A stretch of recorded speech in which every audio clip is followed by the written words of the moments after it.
नमस्कार, छ्याजालो, फेफल अनि शुभ सन्ध्या नेपालबाट। आजको यो 31औं जुम संवाद श्रृङ्खलामा जोडिनुभएका आयोजक संस्था तमियुला संसदीय गुरुङ राष्ट्रिय परिषदका अध्यक्ष, केन्द्रीय अध्यक्ष रेशम गुरुङज्यू, आजका हाम्रा स्रोत व्यक्तिहरू एसओएस बालग्राम नेपालका नायब राष्ट्रिय निर्देशक डाक्टर गङ्गाबहादुर गुरुङज्यू, निजी विद्यालयहरूको सङ्गठन प्याप्सनका केन्द्रीय उपाध्यक्ष ईश्वर बहादुर गुरुङज्यू तथा समाजसेवी एवं आज अभिभावकको प्रतिनिधित्व गर्दै जोडिनुभएका टङ्कु कुमारी गुरुङज्यू र साथै यस संवाद श्रृङ्खलामा देशका विभिन्न स्थान, अघि मैले हेरिरहेको थिएँ, देशको बुटवलबाट, धरानबाट, विभिन्न ठाउँबाट जोडिनु भएको छ। त्यस्तै गरी इजरायल लगायत संसारका विभिन्न स्थानबाट जोडिनुभएका सबैलाई तमियुला संसदीय गुरुङ राष्ट्रिय परिषद परिवार र मेरो व्यक्तिगत तर्फबाट हार्दिक आभार व्यक्त गर्दै स्वागत गर्न चाहन्छु। विगत 1.5 वर्ष यता संसारभर महामारीका रूपमा फैलिएको कोरोनाका कारण हामी सबै आफ्नो घरको चौघेरामा लक भएको अवस्था छ र भौतिक रूपमा लक भए पनि हाम्रो ज्ञान, सिप, विचार र सृजनशीलतामा पक्कै पनि लक भएको छैन। बरु प्रविधिले हामीलाई केही नयाँ कुरा सिकाएको छ, अवसर प्रदान गरेको छ। त्यसैले त हामी आफ्नो घर कोठामै बसेर पनि प्रविधि मार्फत जोडिएर विविध विषयमा सृजनात्मक छलफलमा निरन्तर जुटिरहेका छौँ। यो 1 वर्षभन्दा लामो समयदेखि, 1 वर्षदेखि। यति बेला कोरोना कहरले प्रभावित नभएको क्षेत्र कुनै पनि छैन, यो तपाईँ हामी सबैलाई थाहा छ। र त्यसमा पनि सबैभन्दा बढी प्रभावित क्षेत्र चाहिँ शिक्षा हो भन्ने मलाई लाग्छ र शिक्षामा पनि खास गरी विद्यार्थीको सिकाइ र सूचना प्रविधिको विकास अत्यन्तै सुस्त रहेको अथवा सूचना प्रविधि विकासमा पछि रहेको हाम्रो नेपाल जस्तो देशमा त झन् अथवा अल्पविकसित देशमा त झन् विद्यार्थीहरू बढी नै मारमा छन्। त्यसैले आज हामीले आजको यस श्रृङ्खलामा कोरोना कहर अथवा यस्ता महामारीका बीचमा शिक्षा कसरी अगाडि बढ्छ या कसरी अगाडि बढाउन सकिन्छ भन्ने बारेमा विज्ञ अनि निजी विद्यालयहरूको सङ्गठन प्याप्सनका प्रतिनिधि र अभिभावकलाई हामीले आज स्रोत व्यक्तिको रूपमा जोडेका छौँ। र यो संवाद सुरु गर्नुभन्दा अगाडि चाहिँ म तपाईँहरूलाई यस हाम्रो संवाद श्रृङ्खलामा यसमा यो भर्चुअल मिटिङमा जोडिनु भएपछि तपाईँहरूले के गर्नुहुन्छ या के गर्नु हुँदैन भन्ने बारेमा छोटकरीमा केही कुरा भन्न चाहन्छु अथवा जानकारी दिन चाहन्छु।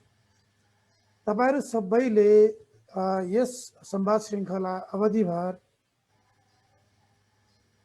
शान्त रहेर ध्यान दिएर स्रोत व्यक्ति या विज्ञका कुरा सुनिदिनु होला र कुनै कारणवश तपाईँ डिस्कनेक्ट हुनुभयो, यसबाट यो डिस्कनेक्ट हुनुभयो भने पनि फेरि तपाईँहरूलाई उपलब्ध गराइएको लिङ्कमा क्लिक गरेर जोडिन सक्नुहुनेछ।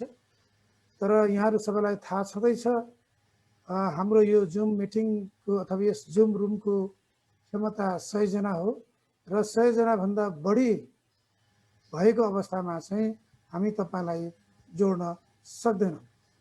तर तपाईँहरूले यसमा चिन्ता लिनुपर्ने आवश्यकता छैन, किनकि हामीसँग तपाईँहरू यो डाइरेक्ट यो जुम रुममा जोडिन सक्नु भएन भने पनि तपाईँहरूले यहाँ हाम्रो स्क्रिनमा देखिरहनु भएको छ। हामी विभिन्न मिडिया र विभिन्न संस्थाका करिब 3 दर्जन फेसबुक पेज मार्फत लाइभ स्ट्रिमिङ हुन्छ र जहाँ तपाईँले हामीलाई प्रत्यक्ष हेर्न र सुन्न सक्नुहुनेछ। र हामी यस संवाद श्रृङ्खलामा तपाईँहरूले के बुझ्न आवश्यक छ भने हामी स्रोत व्यक्तिलाई सीमित समय दिन्छौँ र स्रोत व्यक्तिहरूको प्रस्तुति पछाडि तपाईँहरूले प्रश्न सोध्न सक्नुहुनेछ, प्रश्नोत्तर पनि रहनेछ। तर त्यो प्रश्न चाहिँ तपाईँहरूले आफ्नो जिज्ञासा चाहिँ हाम्रो च्याट बक्समा पठाउनु पर्नेछ र च्याट बक्समा प्राप्त जिज्ञासालाई हामी प्राथमिकताका आधारमा स्रोत व्यक्तिहरूलाई राख्नेछौँ। र आजका संवाद श्रृङ्खलामा पनि हामीले आफ्नो क्षेत्रका विज्ञ र अनुभवी व्यक्तिहरूलाई स्रोत व्यक्तिका रूपमा पाएका छौँ। र त्यसैले म अपेक्षा गर्दछु कि आजको संवाद कार्यक्रम अनि अघिल्ला संवाद श्रृङ्खलाहरू संवाद कार्यक्रमहरू जतिकै फलदायी हुनेछ। अब भने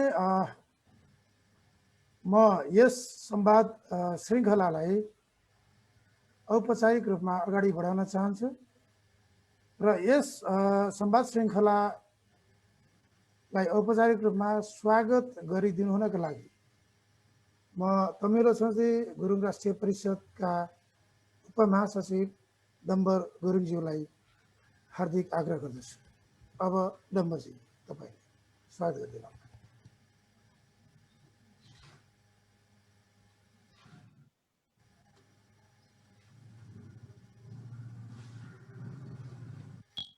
डम्बरजी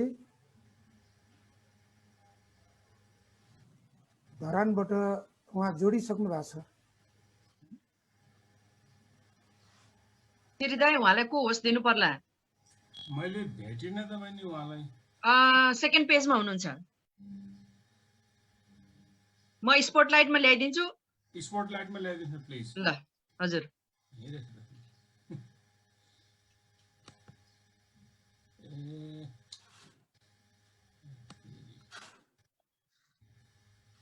दाइ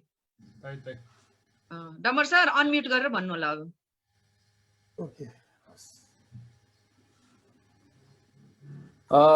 धन्यवाद उद्घोषण गरिरहनु भएका मणिराज सर। सम्पूर्णमा सबैभन्दा पहिला त तमहुल छोरी गुरुङ राष्ट्रिय परिषदको तर्फबाट म यहाँहरूमा हार्दिक न्यानो अभिवादन साथ यो जुमको 31औं कार्यक्रममा स्वागत गर्न चाहन्छु। निश्चित रूपमा तमहुल छोरी गुरुङ राष्ट्रिय परिषदले सदाझै सांसारिक राजनीतिक अवस्थाहरू, राष्ट्रिय परिस्थितिहरू, सामाजिक आर्थिक तथा शैक्षिक कुराहरू, या हाम्रा सामाजिक मूल्य मान्यताका कुराहरू, या समुदायभित्रका आफ्ना भाषा संस्कार संस्कृतिका कुराहरूलाई उठान गर्दै आइरहेको छ। यही क्रममा यो 31औंमा हामीले कोभिडको जुन विश्वव्यापी महामारीले हामीलाई असर पारिरहेको छ, सोही सन्दर्भमा राष्ट्रको आगामी दिनको पुस्ता भनौँ या राष्ट्रको मेरुदण्डको रूपमा रहेका युवा या बालबालिकाहरूको जुन शिक्षा प्रणालीमा पर्न गइरहेको असर छ, कोभिडले जुन शिक्षामा पारिरहेको छ असर, त्यसको विषयलाई हामीले आजको जुन संवाद कार्यक्रममा प्रस्तुत गर्ने संस्थाको तर्फबाट एउटा सोच निर्माण गर्यौँ र सो सोचलाई आज कार्यान्वयन गर्न गइरहेका छौँ। यो कार्यक्रममा सहभागी हुनुहुने सम्पूर्णमा हामी संस्थागत रूपमा हार्दिक स्वागत गर्न चाहन्छु र म सँगसँगै के पनि अनुरोध गर्न चाहन्छु भने कोभिडले शिक्षा भनेको कुनै पनि राष्ट्रको वास्तवमा भन्यो भने सार्वभौमताको भोलिको अभ्यासको कुरालाई निर्धारण गर्ने कुरा हो। त्यो देशको विकासका मोडेलको कुरालाई निर्धारण गर्ने कुरा हो। त्यही कुरा आजको दिनमा चाहिँ अत्यन्त पिछडिएको अवस्थामा छ। हाम्रा बालबालिकाहरू, हाम्रा भविष्यका कर्णधारहरू शिक्षाबाट वञ्चित हुन परिरहेको छ, या शिक्षा प्राप्त गर्ने पक्षमा पनि विभिन्न खालका प्राविधिक तथा आर्थिक सामाजिक रूपमा असर पर्न गइरहेको छ। शैक्षिक वातावरणहरू खलबलिरहेका छ र हाम्रा बालबालिकाका मानसिक अवस्थाहरूमा असर परिरहेको छ भन्ने हामीले महसुस गरेका छौँ। यही कुराहरूलाई हामीले आज प्रस्तुत गर्न गइरहेछौँ र यो कार्यक्रममा हामीले जो हाम्रा अनुरोधलाई स्वीकार्दै बोलाएका छौँ वक्ताहरू, उहाँहरूलाई म हार्दिक स्वागत गर्दै संस्थागत रूपमा सम्पूर्णमा पनि यो कार्यक्रममा सहभागी भएकोमा यहाँहरूप्रति पनि हार्दिक आभार व्यक्त गर्दै म स्वागत गर्दै बिदा हुन चाहन्छु। हस्त जय तम। ग्यासाजे धन्यवाद स्वागत मन्तव्यका लागि सहमहासचिव डम्बर गुरुङज्यूलाई। उहाँले भन्नुभए जस्तै, डम्बर गुरुङज्यूले भन्नुभए जस्तै वास्तवमा शिक्षा राष्ट्र निर्माणको लागि अत्यन्तै महत्त्वपूर्ण छ। तपाईलाई यति बेला मैले एउटा कुरा स्मरण गरिरहेको छु। सन् 2002मा बेलायतका प्रधानमन्त्री टोनी ब्लेयरले दोस्रो कार्यकालको लागि फेरि प्रधानमन्त्रीको उम्मेदवारी दिइरहँदाखेरि पत्रकारहरूले सोधेका थिए अरे, तपाईँको प्रमुख 3वटा प्राथमिकताका क्षेत्र के हो र टोनी ब्लेयरले भन्नुभएको थियो रे शिक्षा शिक्षा र फेरि पनि शिक्षा, अर्थात् शिक्षालाई अत्यन्तै महत्त्व दिएको अवस्था हो। र तपाईँ हामीले संसारभर हेर्ने हो भने विकसित राष्ट्रहरू शिक्षामा साक्षरता दरमा धेरै अगाडि छन्, तर नेपाल लगायत अल्पविकसित अथवा विकासोन्मुख राष्ट्रहरूको शिक्षा धेरै पछाडि छ। र त्यसमाथि पनि अहिले संसारभर फैलिएको महामारीको रूपमा फैलिएको कोरोना कहरका कारण शिक्षा दिन नै वञ्चित हुनुपर्ने अवस्थामा पुगेका छौँ। र यसले वास्तवमा संसारलाई र संसारमा पनि खास गरी तेस्रो विश्वका राष्ट्रहरूलाई धेरै पछाडि धकेलेको छ भन्ने विभिन्न अध्ययन अनुसन्धानहरूले धकेल्न सक्छ र धकेलेको छ। र विगतमा पनि यस्ता महामारीहरूले पछाडि धकेलेको छ भन्ने विभिन्न अध्ययन अनुसन्धानहरूले पुष्टि गरिसकेका छन्, देखाइसकेका छन्। र अब यस क्रममा यो आजको विषयमा खास गरी मैले अघि पनि भने हामीले विज्ञलाई अनि त्यस पछाडि निजी विद्यालयका सङ्गठनका प्रतिनिधि र अभिभावकको प्रतिनिधिलाई समावेश गरेका छौँ।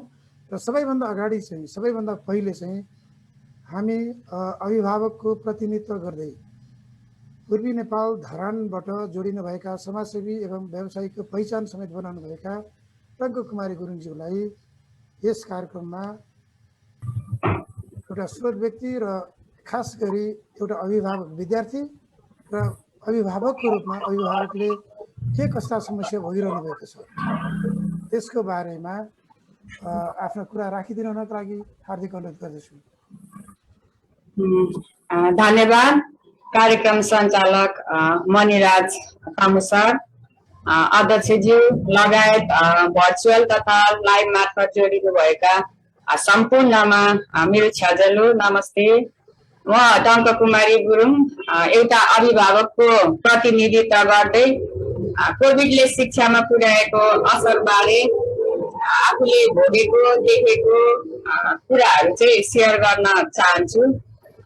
र सुरु चाहिँ अब मेरो घरकै आफ्नै व्यावहारिक कुराबाटै सुरु गर्न चाहन्छु। मेरो 3 जना छोराछोरीहरू छ। सबै कोरोनाको उपहार भन्छु म, कोरोनाको उपहार जुम मार्फत पढिरहेको छ।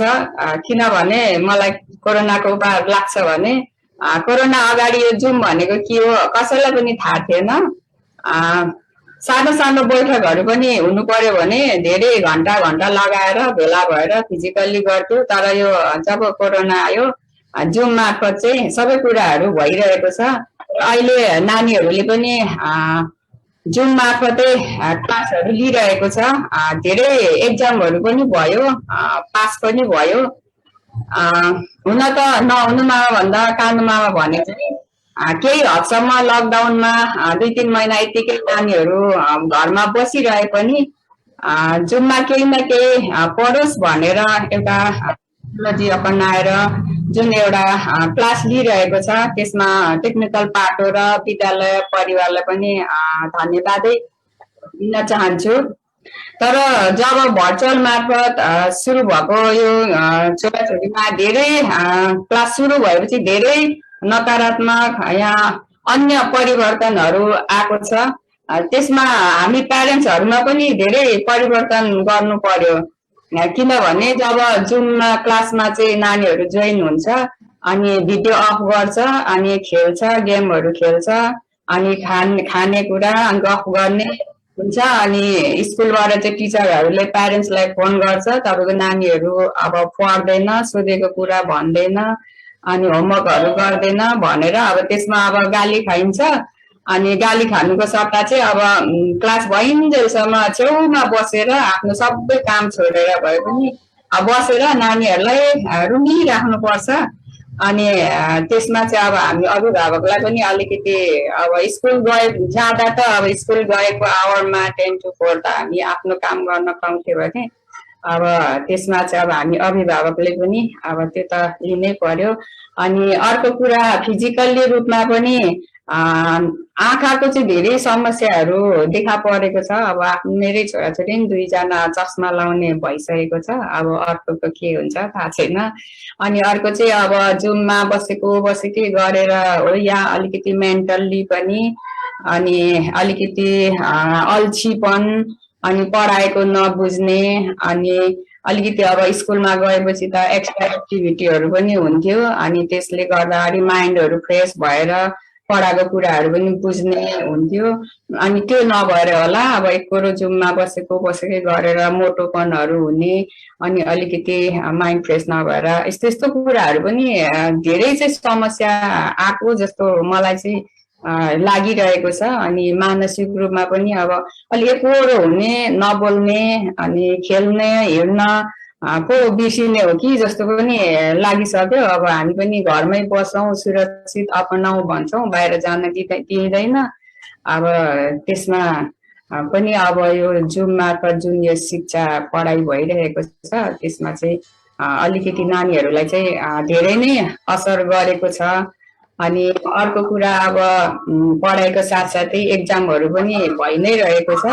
तर यो एक्जाम हुँदा चाहिँ स्तरीय चाहिँ लागेन। अब एक्जाम हुन्छ, क्वेसनहरू दिन्छ, तर त्यो क्वेसन चाहिँ अब मेरै नानीहरूले पनि गुगलबाट सर्च गरेर अथवा साथीहरूलाई जान्नेहरूलाई सोधेर उनीहरूले स्क्रिनसट गरेर, कतिलाई त टिचरहरूले नै स्क्रिनसट गरेर यो एन्सर हो भनेर पठाइदिँदो रहेछ।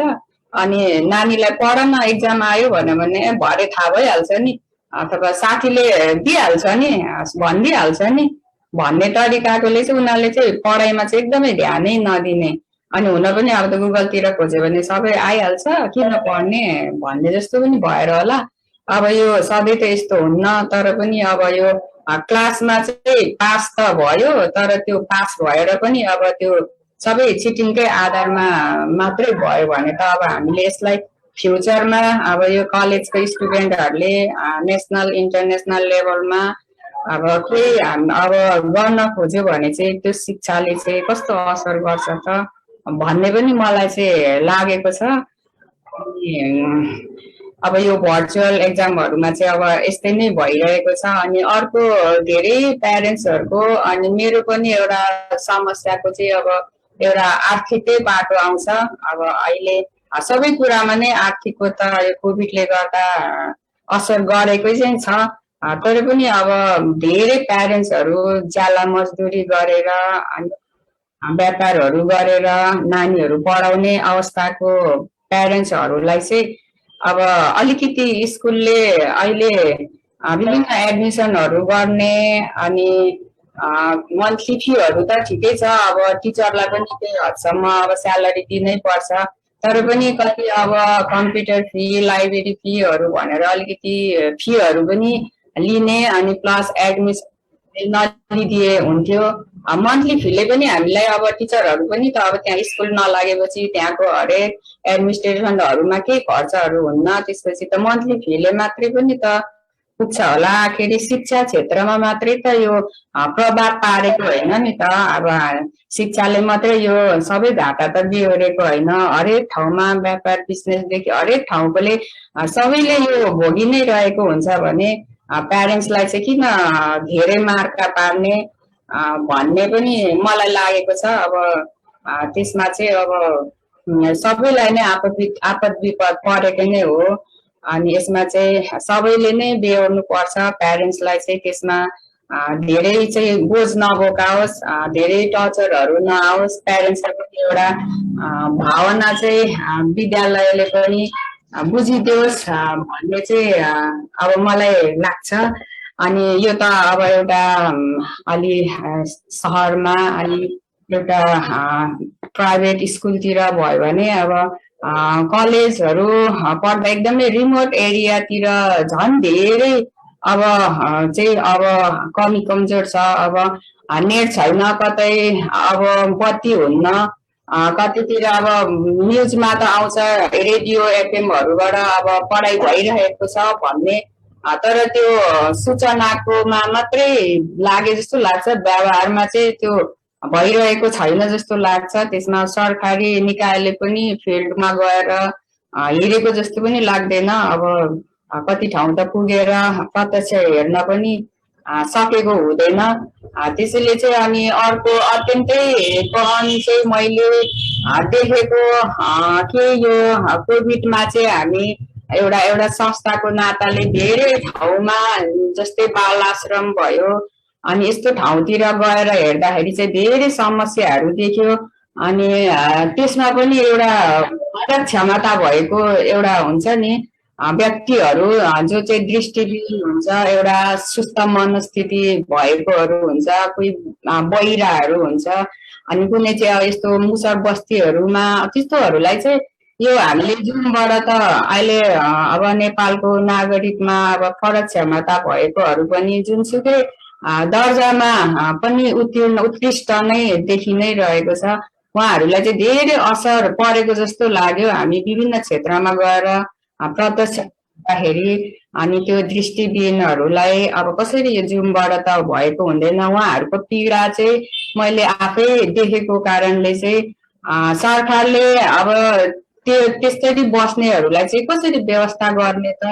अब सबै कोभिडले गर्दा भनेर अब विद्यालय पन्सिने अनि यो प्याप्सन एन्ड प्याप्सनले पनि केही नगर्ने यस्तो हुन्न होला नि त।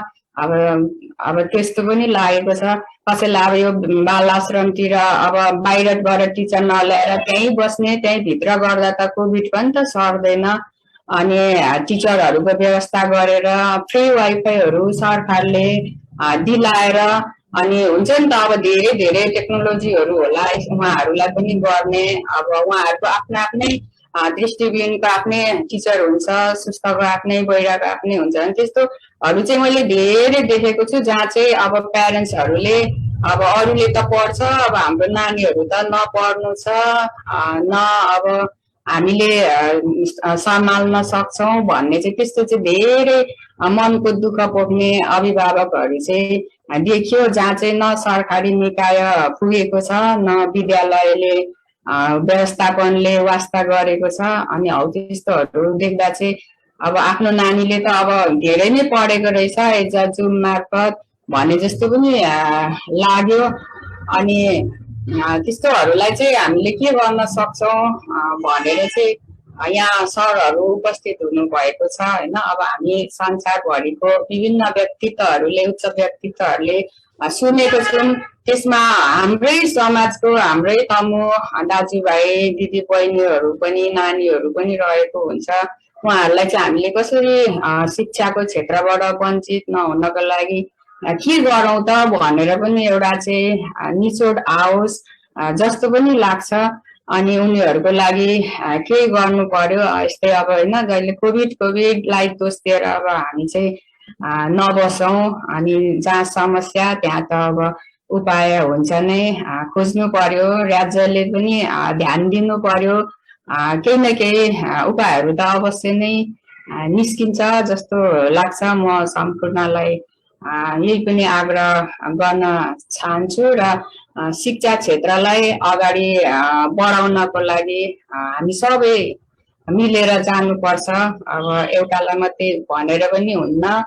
अनि जबसम्म मेरो विचारमा चाहिँ अब कति प्यारेन्ट्सहरूले स्कुल लागे हुन्थ्यो, छोराछोरी बिग्रिसक्यो घरमा बसेर भन्ने अभिभावक पनि हुन्छ।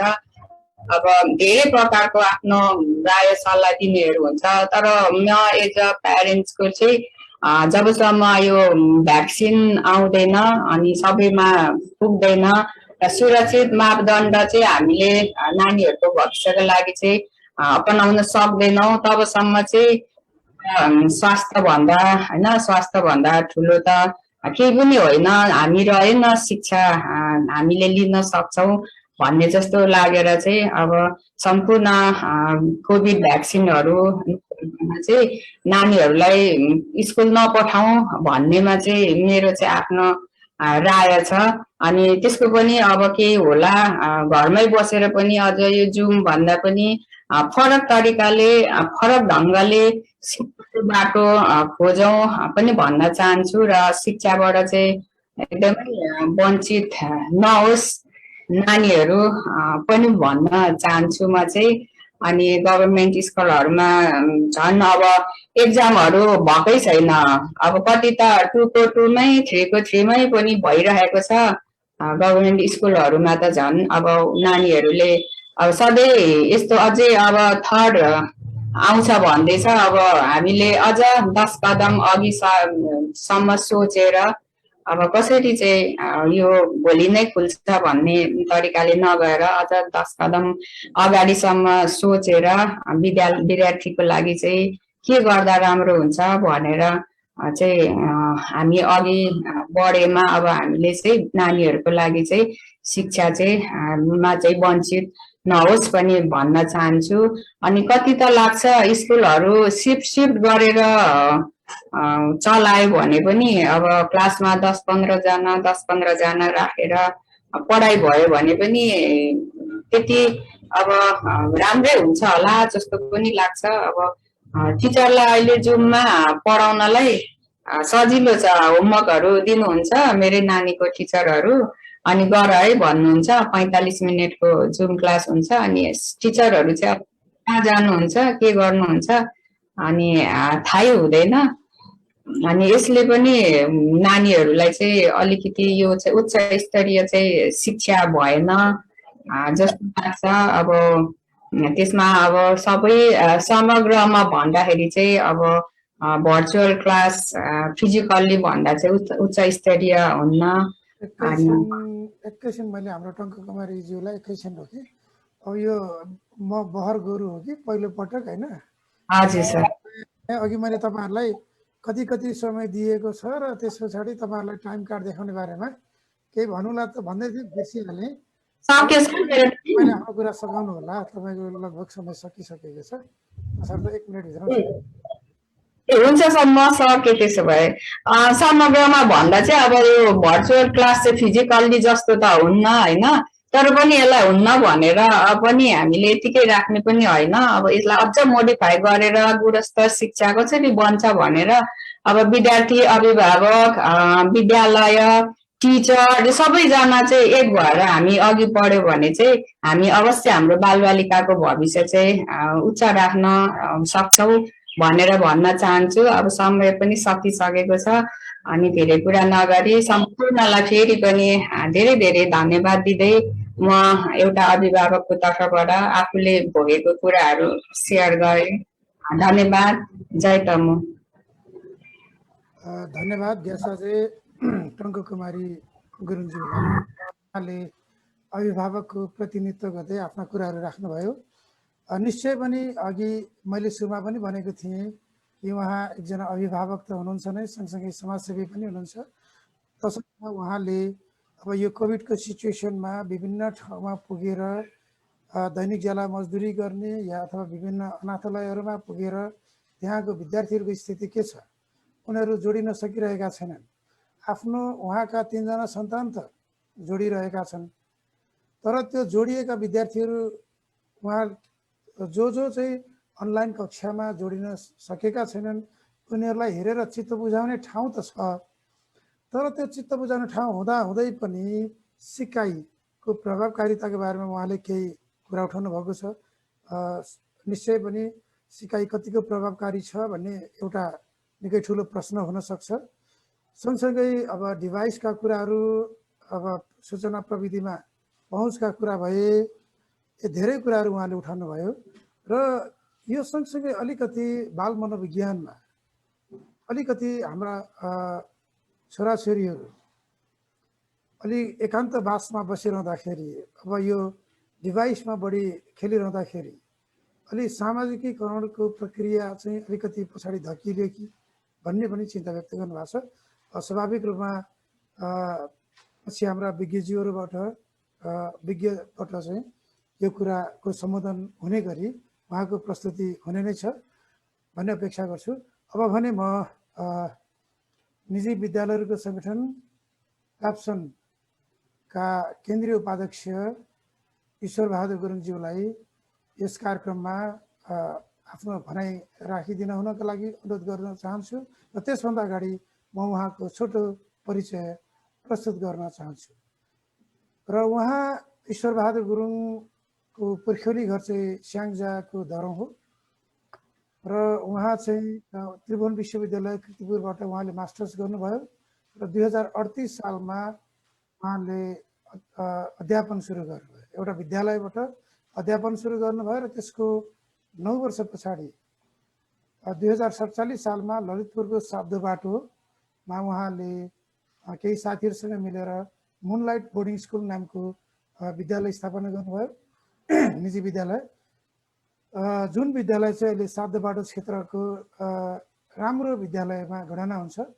र सँगसँगै पछि यही मुनलाइट बोर्डिङ स्कुलको विस्तारित उच्च माध्यमिक तहको विस्तारित शाखा चाहिँ मुनलाइट हायर सेकेन्डरी स्कुल मोलिस भनेर कुमारीपाटीमा खोल्नु भएको छ, जुन चाहिँ 2064 सालबाट सञ्चालनमा आएको छ र त्यस मोलिस कलेजका उहाँ प्रिन्सिपल हुनुहुन्छ।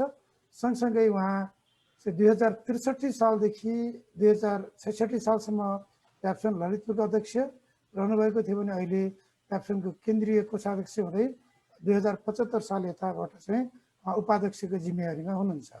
अबको समय म उहाँलाई दिन्छु र उहाँको समय छ 20 मिनट। ईश्वर सरलाई 3 मिनट बाँकी हुँदाखेरि म यो सानो एउटा कार्ड बनाएको छु, मैले त्यो 3 मिनटको देखाउने छु र त्यस पछाडि 1 मिनट बाँकी रहँदाखेरि म 1 मिनटको कार्ड देखाउने छु र त्यस पछाडि हजुरको समय समाप्त हुनेछ। अबको समय ईश्वर सरको। नमस्ते सबै, धन्यवाद मणिराज सर, यस कार्यक्रमका सञ्चालकजी पनि हुनुहुन्छ। तबु युलाज छोदाजी गुरुङ राष्ट्रिय परिषद काठमाडौँद्वारा आयोजना गरिएको यो तमु संवाद श्रृङ्खला 31औँमा चाहिँ नि अध्यक्षता गरिरहनु भएका अध्यक्षज्यू, पदाधिकारीज्यूहरू र यो भर्चुअल मिटिङमा जोडिनु भएका सम्पूर्ण विद्वान तमु मित्रहरू सबैलाई म तमु अभिवादन गर्न चाहन्छु र म मेरो आफ्नो भनाइहरू 20 मिनटभित्र चाहिँ सिद्ध हुने प्रयास गर्नेछु। सर्वप्रथम यो कार्यक्रममा मलाई आमन्त्रण गरेर कोभिडमा शिक्षा भन्ने विषयमा केही कुरा राख्ने अवसर दिनुभएको म आयोजक मित्रहरूप्रति नतमस्तक भएर हार्दिक आभार पनि व्यक्त गर्न चाहन्छु। वास्तवमा यो विषय एकदमै महत्त्वपूर्ण र एकदम गरुङको विषयवस्तु छ अहिलेको समसामयिक विषयवस्तुमा।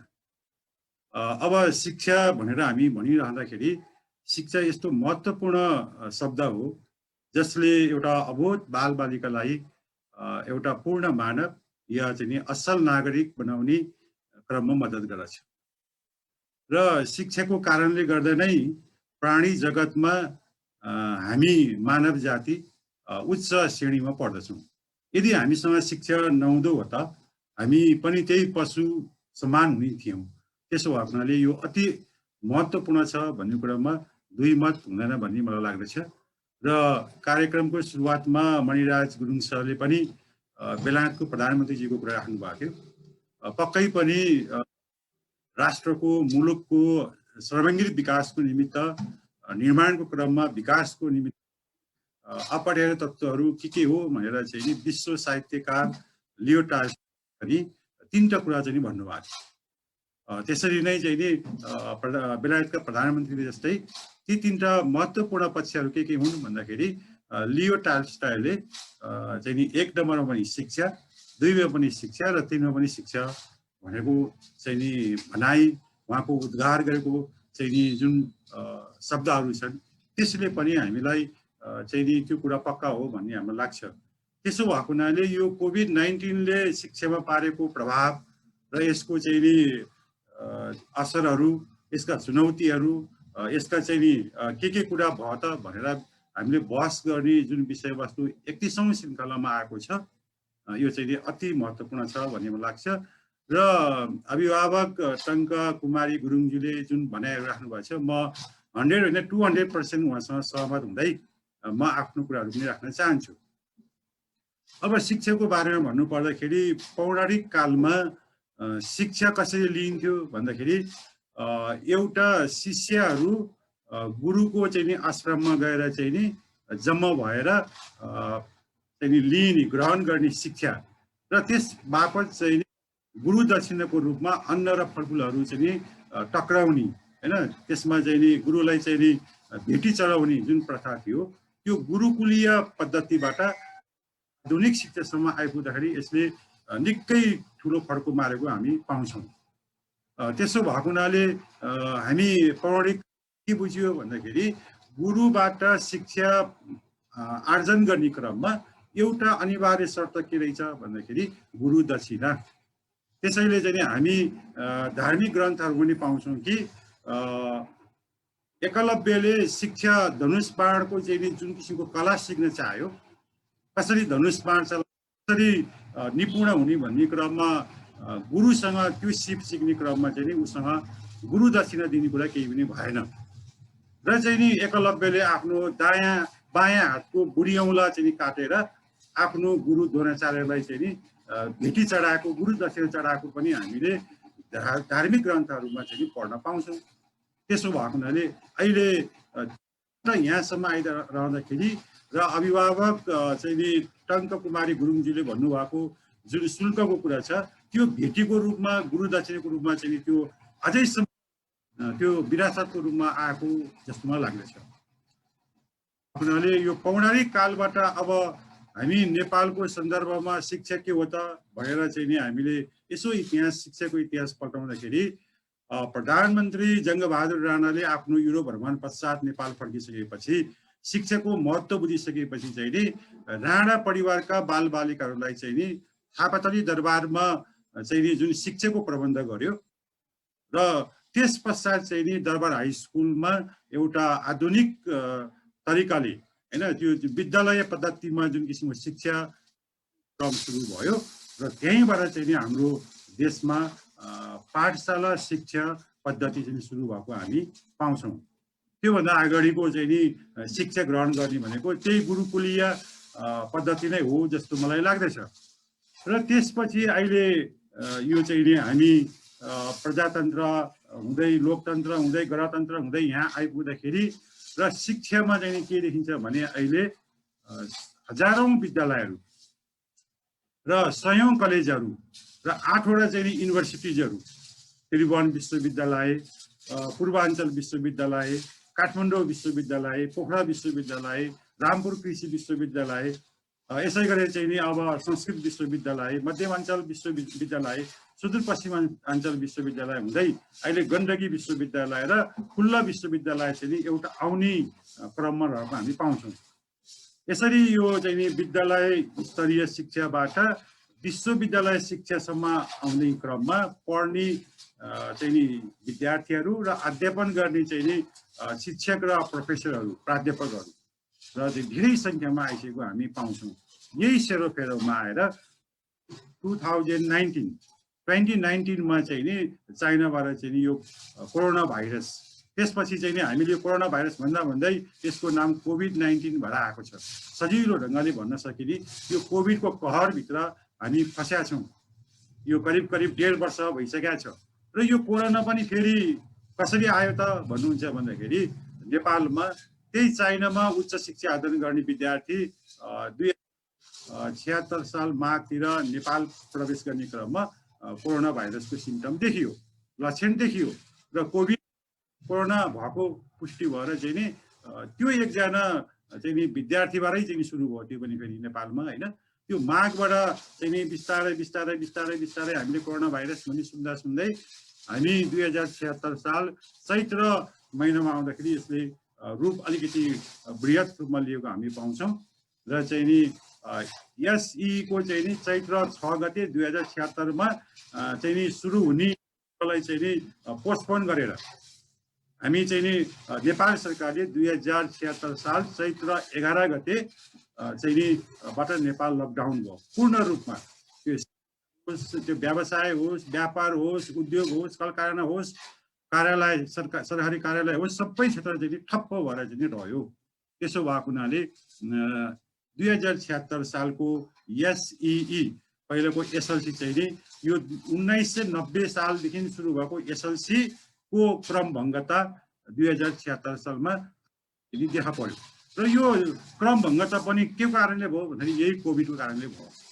त्यसो भएकोले यो अलिकति हामीले गम्भीर रूपमा शिक्षा क्षेत्रमा लिएका छौँ र हामीले नेपाल सरकारले चाहिँ नि यासी हुन्छ हुन्छ हुन्छ भन्दै कोभिडले निकै गाँच्दै लैसकेपछि नेपाल सरकार शिक्षा मन्त्रालयले चाहिँ के चाहिँ निर्णय गर्यो भने आफ्नो विद्यालयमा आन्तरिक रूपमा विद्यार्थीहरूको मूल्याङ्कन गरेर चाहिँ नि मार्क्सहरू पठाइदिने भनेर चाहिँ नि निर्णय गरेपछि त्यही अनुसारको अब परीक्षाफल प्रकाशन भएर उनीहरू चाहिँ 11 कक्षामा प्रवेश गरेका छ।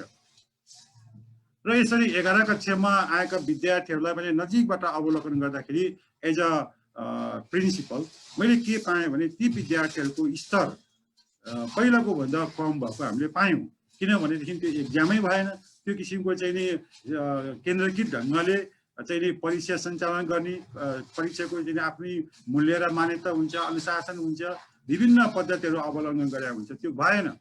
त्यसो भएको हुनाले विद्यार्थीहरू सबै पास भए, सबै उत्तीर्ण भए, स्कुलले नै गर्ने भएपछि त्यहाँनिर पनि अलि सहज ढङ्गको चाहिँ नि वातावरण चाहिँ नि अभिभावकले पनि महसुस गर्नुभयो, विद्यार्थीहरूले पनि महसुस गर्नुभयो, सँगसँगै विद्यालयले पनि अलि यो कोभिडको बेलामा सहज भएको र चाहिँ आफूलाई अलि रिलिफ भएको चाहिँ नि हामीले फिल गरेको पाएका छौँ। त्यसको नतिजा अबको 10 वर्षमा देखिन्छ। 2076 सालको एसई को रिजल्ट अब युनिभर्सिटी पार गरिसकेपछि ऊ अब जीवनको जुन चाहिँ कार्यक्षेत्रमा आउँदाखेरिको उसको स्तर जुन आउँछ त्यहाँनिरको प्रभाव चाहिँ देखिन्छ। हेर्नुहोस्, त्यसो भएको हुनाले यो कोभिडको 2076 सालको चाहिँ नि एसई को रिजल्ट अब चाहिँ ठोकिँदै गएर 10 वर्ष पछाडि होइन 2086 साल पछाडि जब ऊ युनिभर्सिटीबाट पार भएर आफ्नो जुन जीवनयापनको रूपमा चाहिँ नि आफ्नो जागिरको क्रममा होस्, कुनै व्यावसायिक क्रममा आउँदाखेरि पनि त्यो स्तर चाहिँ देखा पर्छ। त्यस कारणले मैले भन्न खोजेको यहाँनिर के कुरा हो भने त्यसको असर दीर्घकालमा देखा पर्छ।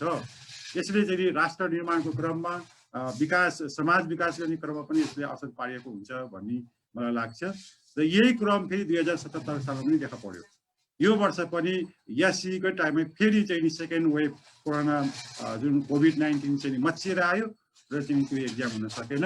र अहिले पनि हामी त्यसमा गत वर्षको नेपाल सरकार शिक्षा तथा विज्ञान प्रविधि मन्त्रालयको निर्णय अनुसार त्यही अलिकति मोडिफाई गरेर चाहिँ नि हामीले विद्यार्थीहरूलाई मूल्याङ्कन गरेर मार्क्सहरू दिएर हामीले पठाउने क्रममा हामी छौँ। र सम्भवतः यो श्रावणको दोस्रो हप्तातिर त्यो परीक्षाफल प्रकाशन होला। र अब यसले पनि फेरि दूरगामी असर पार्ने होइन, यसले पनि हरेक चाहिँ गुणस्तरीय क्रममा चाहिँ एउटा प्रश्न चिन्ह खडा गर्ने कुरा पनि देखिन्छ। करिब 5 लाख विद्यार्थीहरू सहभागी हुने परीक्षा ठिकै चाहिँ नि एउटा आन्तरिक इन्टरनल इभ्यालुएसनको भरमा जाने स्थिति रह्यो। यति मात्रै होइन, 11 र 12 कक्षाको पनि त्यस्तै हुन आयो। यति मात्रै होइन, युनिभर्सिटीका सम्पूर्ण चाहिँ यसले चाहिँ असर पारेको छ। ब्याचलर्सको चाहिँ फर्स्ट इयर 2टा भइसकेको छ, जाँच हुन सकेको छैन। यसरी चाहिँ नि शैक्षिक सत्र नै, एकाडेमिक इयर नै चाहिँ यसले असर पारेको हामीले पाउँछौँ। त्यसो भएको हुनाले यसको गम्भीर चाहिँ नि यसको दीर्घगामी असर पर्छ भन्ने मलाई लाग्दछ। त्यसो भएको हुनाले यो कोभिड-19लाई अब हामीले कसरी यसलाई चाहिँ सहज ढङ्गले लिने भन्ने कुरा चाहिँ नि एउटा छलफलको चाहिँ महत्त्वपूर्ण विषय हुन्छ भन्ने मलाई लाग्छ। र मैले अब आज कोभिडमा शिक्षा भनिरहँदा र म उद्घोषकज्यूले भन्नुभयो अनुसार प्याप्सन निजी तथा आवासीय विद्यालय organisation Nepal, PABSON private and boarding school organisation नेपालको प्रतिनिधि भएको नाताले मैले प्याप्सनसँग पनि जोड्नुपर्छ। प्याप्सनले यस्तो चाहिँ महामारीको बेलामा, यो विश्वव्यापी महामारीको घडीमा प्याप्सनले के गर्यो त? अघि हाम्रो अभिभावकज्यूले पनि त्यो कुरा उठाउनु भएको छ। प्याप्सन, यान प्याप्सन, हिसान, नेपाल सरकार होइन, यिनीहरूले के गर्छ त? यस्तो किसिमको अवस्थामा चाहिँ नि कसरी अगाडि बढ्न सकिन्छ भनेर उहाँले पनि एउटा जिज्ञासा राख्नु भएको छ। त्यो एकदमै सही हो। त्यसमा मैले 200% अघि नै भनिसकेको छु, निवेदन गरिसकेको छु। त्यसो भएको हुनाले प्याप्सन के हो भन्दाखेरि प्याप्सन 2047 सालमा निजी विद्यालयको छात्र सङ्गठनको रूपमा चाहिँ नि स्थापना भएको चाहिँ नि शैक्षिक चाहिँ नि सङ्गठन हो।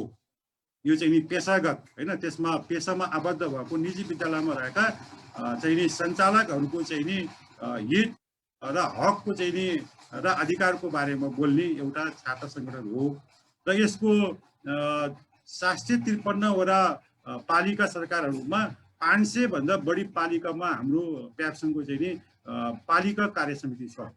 यति जडासम्म पुगेको छ हाम्रो। त्यसपछि 18वटा जिल्लामा प्याप्सनको चाहिँ नि जिल्ला कार्य समितिहरू छन्। 7वटा प्रदेशमा 7वटा चाहिँ नि प्रदेश चाहिँ नि कार्य समिति छ भने केन्द्रमा केन्द्रीय कार्य समिति दिल्ली बजारमा यसको चाहिँ नि केन्द्रीय कार्यालयहरूको म निवेदन गर्न चाहन्छु। र निजी विद्यालयहरू नेपालको चाहिँ नि रेकर्ड अनुसार अहिलेसम्म 9000 चान्चुन चाहिँ नि विद्यालयहरू भएकोमा यसको 6500 भन्दा बढी प्याप्सनका चाहिँ सदस्य विद्यालयहरू भएकोमा पनि यहाँलाई जानकारी गर्न चाहन्छु र बाँकी भएको यान प्याप्सनतिर होला अथवा कोही चाहिँ नि कुनै पनि सङ्गठनमा नभइकन स्वतन्त्र रूपमा सञ्चालन गरेको विद्यालय पनि हुनसक्छ। त्यसो भएको हुनाले निजी विद्यालयहरूको ठुलो छात्र प्याप्सनको म केन्द्रीय अहिले उपाध्यक्ष छु। चाहिँ नि हाम्रो सरज्यूले सञ्चालकज्यूले भनिसक्नु भएको छ। म 2047 सालमा मैले यो फुललाइट माध्यमिक विद्यालय भन्ने मैले स्थापना गरे हो र त्यही सालमा चाहिँ नि प्याप्सन स्थापना भएको हुनाले त्यही सालदेखि म अविरल रूपमा चाहिँ नि यो छात्र सङ्घको सदस्य पनि हुँ र जिल्लाको सदस्य, जिल्लाको सचिव 2 र ललितपुर जस्तो जिल्लाको चाहिँ अध्यक्ष, त्यसपछि चाहिँ नि केन्द्रीय कोषाध्यक्ष 2 पटक, एकपल्ट निर्वाचन, एकपल्ट चाहिँ नि म चाहिँ नि निर्विरोध महाधिवेशनमा निर्विरोध भएर चाहिँ कोषाध्यक्ष, त्यसपछि चाहिँ नि उपाध्यक्षमा चाहिँ म सबभन्दा बढी मत ल्याएर चाहिँ निर्वाचित भएको एक कार्यकाल र अर्को कार्यकालमा हामी सर्वसम्मतबाट फेरि उपाध्यक्ष भएको हुनाले मैले चाहिँ नि यो चाहिँ नि प्याप्सनलाई नजिकबाट बुझेको र हाम्रो पनि आफ्नै पेसासँग आबद्ध भएको हुनाले यो प्याप्सनमा भएको गतिविधि र कसरी जाने भन्ने कुरा पनि म यहाँलाई चाहिँ नि निवेदन गर्न चाहन्छु। र यो कोभिड-19 भित्र चाहिँ नि यो कोरोनाको कहरभित्र चाहिँ नि प्याप्सनले के गर्यो भन्दाखेरि मूलभूत रूपमा सबैजना घरभित्र चाहिँ नि रहने बेलामा 2टा कुरा गरेको छ। एउटा चाहिँ यसले चाहिँ नि 2077 साल वैशाख 15 गते चाहिँ नि जुम मिटिङ मार्फत केन्द्रीय कार्य समितिले अब चाहिँ नि विद्यार्थीहरूलाई चाहिँ नि हामीले कुनै चाहिँ नि टेक्नोलोजी युज गरेर एउटा क्लासबाट अथवा कुनै चाहिँ नि मिटबाट अथवा जुमबाट क्लासहरू गर्नुपर्छ भनेर निर्णय गर्यो। तत्कालीन बेलामा शिक्षा मन्त्रालयले हामीलाई अनुमति दिएन यो जुम चाहिँ निबाट क्लास गर्न भनेर चाहिँ भनेको थियो र हामीले के भन्यो भने हामी अग्रगामीमा जानुपर्छ, शिक्षामा यस्तो किसिमको बालबच्चाहरूलाई घरभित्र थुनेर हुँदैन, लामो हुन सक्छ भनेर हामीले जबरजस्त चाहिँ नि जेठ 1 गतेबाट 2077बाट हामीले जुम क्लासहरू सञ्चालन गरेर यहाँसम्म आएका छौँ। वास्तवमा त्यो जुम क्लास नभएको भए अझै गाह्रो हुन्थ्यो। त्यही जुमबाट हामीले क्लासहरू पुरा गऱ्यौँ, शैक्षिक सत्र पुरा गऱ्यौँ, एक्जामहरू लियौँ र त्यसपछि चाहिँ नि हामीले अपग्रेड पनि क्लास गरिसकेका छौँ। होला यसको कुनै धेरै कमी कमजोरी हुनसक्छ, यद्यपि विद्यार्थी भाइ बहिनीहरूलाई यो शिक्षा आर्जन गर्ने क्रममा बाट वञ्चित हुनु चाहिँ एकाडेमिक इयर लस हुँदैन भनेर हामीले गरेको निर्णय त्यो हो। दोस्रो नम्बरमा प्याप्सन अन्तर्गत अथवा संस्थागत विद्यालय अन्तर्गतका चाहिँ नि प्रिन्सिपलहरू, सञ्चालकहरू, शिक्षकहरू, विद्यार्थीहरू, अभिभावकज्यूहरूलाई चाहिँ नि कोभिड लाएर चाहिँ नि अप्ठ्यारो परेको अवस्थामा चाहिँ सहयोग गर्ने भनेर हामीले 25 लाख बराबरको एउटा कोर्स बनायौँ र त्यो कोर्सबाट हाम्रा चाहिँ नि अभिभावकहरू, हाम्रा शिक्षकहरू, हाम्रा कर्मचारीहरू, हाम्रा चाहिँ नि विद्यार्थीहरू कसैलाई पनि त्यस किसिमको अप्ठ्यारो पर्यो कोभिडबाट भने त्यो चाहिँ सहयोग गर्ने भनेर भनेका छौँ। सँगसँगै त्यहाँनिर एउटा टास्क फोर्स टिम बनाएको छ। सरको समय 3 मिनट बाँकी छ सर। ओहो, त्यसो भए त म धेरै यतिर म गइनँ ल। मैले टुङ्गाएर अब म के भन्न चाहन्छु भने यो कोभिडको चाहिँ नि ले के गर्यो त शिक्षामा अवसर र चुनौती दुवै छन्। यसको अवसरको बारेमा मैले चाहिँ नि भन्नु पर्दाखेरि यसको चाहिँ नि यसले के गर्यो त भन्दाखेरि टेक्नोलोजी फ्रेन्डली बनायो। वास्तवमा जुम त अहिले कुरा उठ्यो नि, जुम त 2008 मै बनायो हो नि, तर हामी 2020 मा आएर जुमलाई प्रयोग गर्यौँ। त्यसो भएको हुनाले हामी टेक्नोलोजीसँग नजिक भएको हामीले अनुभूत गरेका छौँ विश्वमा, होइन? यो त विकसित धेरै पहिलादेखि भएको हो। त्यसो भएको हुनाले यो टेक्नोलोजी फ्रेन्डली भएको छ। यो प्यारेन्ट्स सँगसँगै बच्चाहरू भएको छ, होइन? सबै प्यारेन्ट्स पनि घरमै, बच्चा पनि घरमै हुँदाखेरि हिजोको दिनहरूमा हामी बिहानैदेखि दौडै बच्चा चाहिँ नि स्कुल गएको हुन्छ, बच्चा आउँदाखेरि चाहिँ आफू चाहिँ नि बच्चा सुतेको बेलामा आफू आएको हुन्छ घरमा होइन, धेरै टाइम दिन नसकेको, प्यारेन्ट्सबाट बच्चाहरू अलिक टाढा भएको भन्ने जुन किसिमको चाहिँ थियो नि, त्यो कुरालाई चाहिँ नि कोभिडले हटाइदिएको छ। प्यारेन्ट्ससँगै बसेर चाहिँ नि धेरै समय चाहिँ बिताउन पाएको छ भने यस्तै चाहिँ नि अब किताबहरू, राम्रो किताबहरू पढ्ने, राम्रो चाहिँ नि नोभेल्सहरू पढ्ने, राम्रो मुभीहरू हेर्ने र बायोग्राफी हेर्ने। यो बायोग्राफीको रूपमा भन्नु पर्दाखेरि हाम्रै गुरुङको तमुकै भनौँ न, अब प्रधान सेनापति छत्रमान सिंह गुरुङको चाहिँ नि जीवन वृत्तान्त आएको छ। त्यस्तो किताबहरू पढेर चाहिँ त्यसबाट चाहिँ नि इन्सपायर्ड हुने नै पनि मौका हो। विद्यार्थीहरूले चाहिँ नि किताब बायोग्राफीहरू पढ्न सक्ने पनि हुन्छ। सँगसँगै आमालाई चाहिँ किचनमा गएर सघाउने, तरकारी केलाउने, तरकारी काट्ने, खाना पकाउने पनि सिक्ने अवसर पनि पाएको छ होइन यो। र भोलि उच्च शिक्षा पढ्ने जाने बेलामा चाहे नेपालभित्र होस् चाहे बाहिर जाने कुरामा पनि आफ्नो खुट्टामै उभिन सक्ने, आफैले खाना पकाउन सक्ने अवसर पनि भएको छ। सँगसँगै योगाहरू सिक्ने, राम्रो एक्सर्साइज गर्ने भन्ने अवसर मिलेको छ भने चुनौतीको रूपमा चाहिँ नि बालबच्चाहरूले खेल्न पाएन। वास्तवमा सिकाउने र सिक्ने क्रममा बालबालिका पर्छ, त्यही एज ग्रुपसँग चाहिँ घुलमिल हुनुपर्छ अनि बढी सिक्छ। अघि टङ्कु कुमारी गुरुङजीले भन्नुभएको छ, घरभित्रै बस्दा समय 1 मिनेट बाँकी अवस्था मोनोटोनस हुने अवस्था पनि भएको हुनाले यो कुराहरूबाट पनि हामीले चाहिँ नि यसको चाहिँ चुनौतीहरू पनि हामीले देखेका छौँ, अप्ठ्यारो कुराहरू पनि देखेका छौँ होइन। यसले चाहिँ नि एउटा मोनोटोनस बनाउने, बच्चाहरूलाई नेटको अप्ठ्यारो हुने, विभिन्न कारणले पनि परेको मैले निवेदन गर्दै समयको चाहिँ पाबन्दीको बावजुद मैले सबै सकिनँ। मैले यति कुरा राख्दै सबैको चाहिँ नि सुस्वास्थ्य होस्, अप्रिय घटना तमुहरूमा कतै नपरोस् भन्ने कुरा राख्दै सबैको उन्नति प्रगति होस् भन्दै मेरो भनाइ टुङ्गोने अनुमति माग्छु। जय तमु। नमस्ते। धन्यवाद ग्यासाजे। प्याप्सनका केन्द्रीय उपाध्यक्ष ईश्वरबहादुर गुरुङज्यूलाई उहाँले केही कुराहरू उठाउनु भयो, जस्तै खास गरी स्वाभाविक रूपमा गत वर्ष भनौँ न शैक्षिक सत्र चाहिँ वैशाखबाट सुरु हुने हो र गत वर्ष सरकारले चाहिँ समयमा निर्णय नगर्दाखेरि शैक्षिक सत्र पछाडि धकेलिएको थियो। अब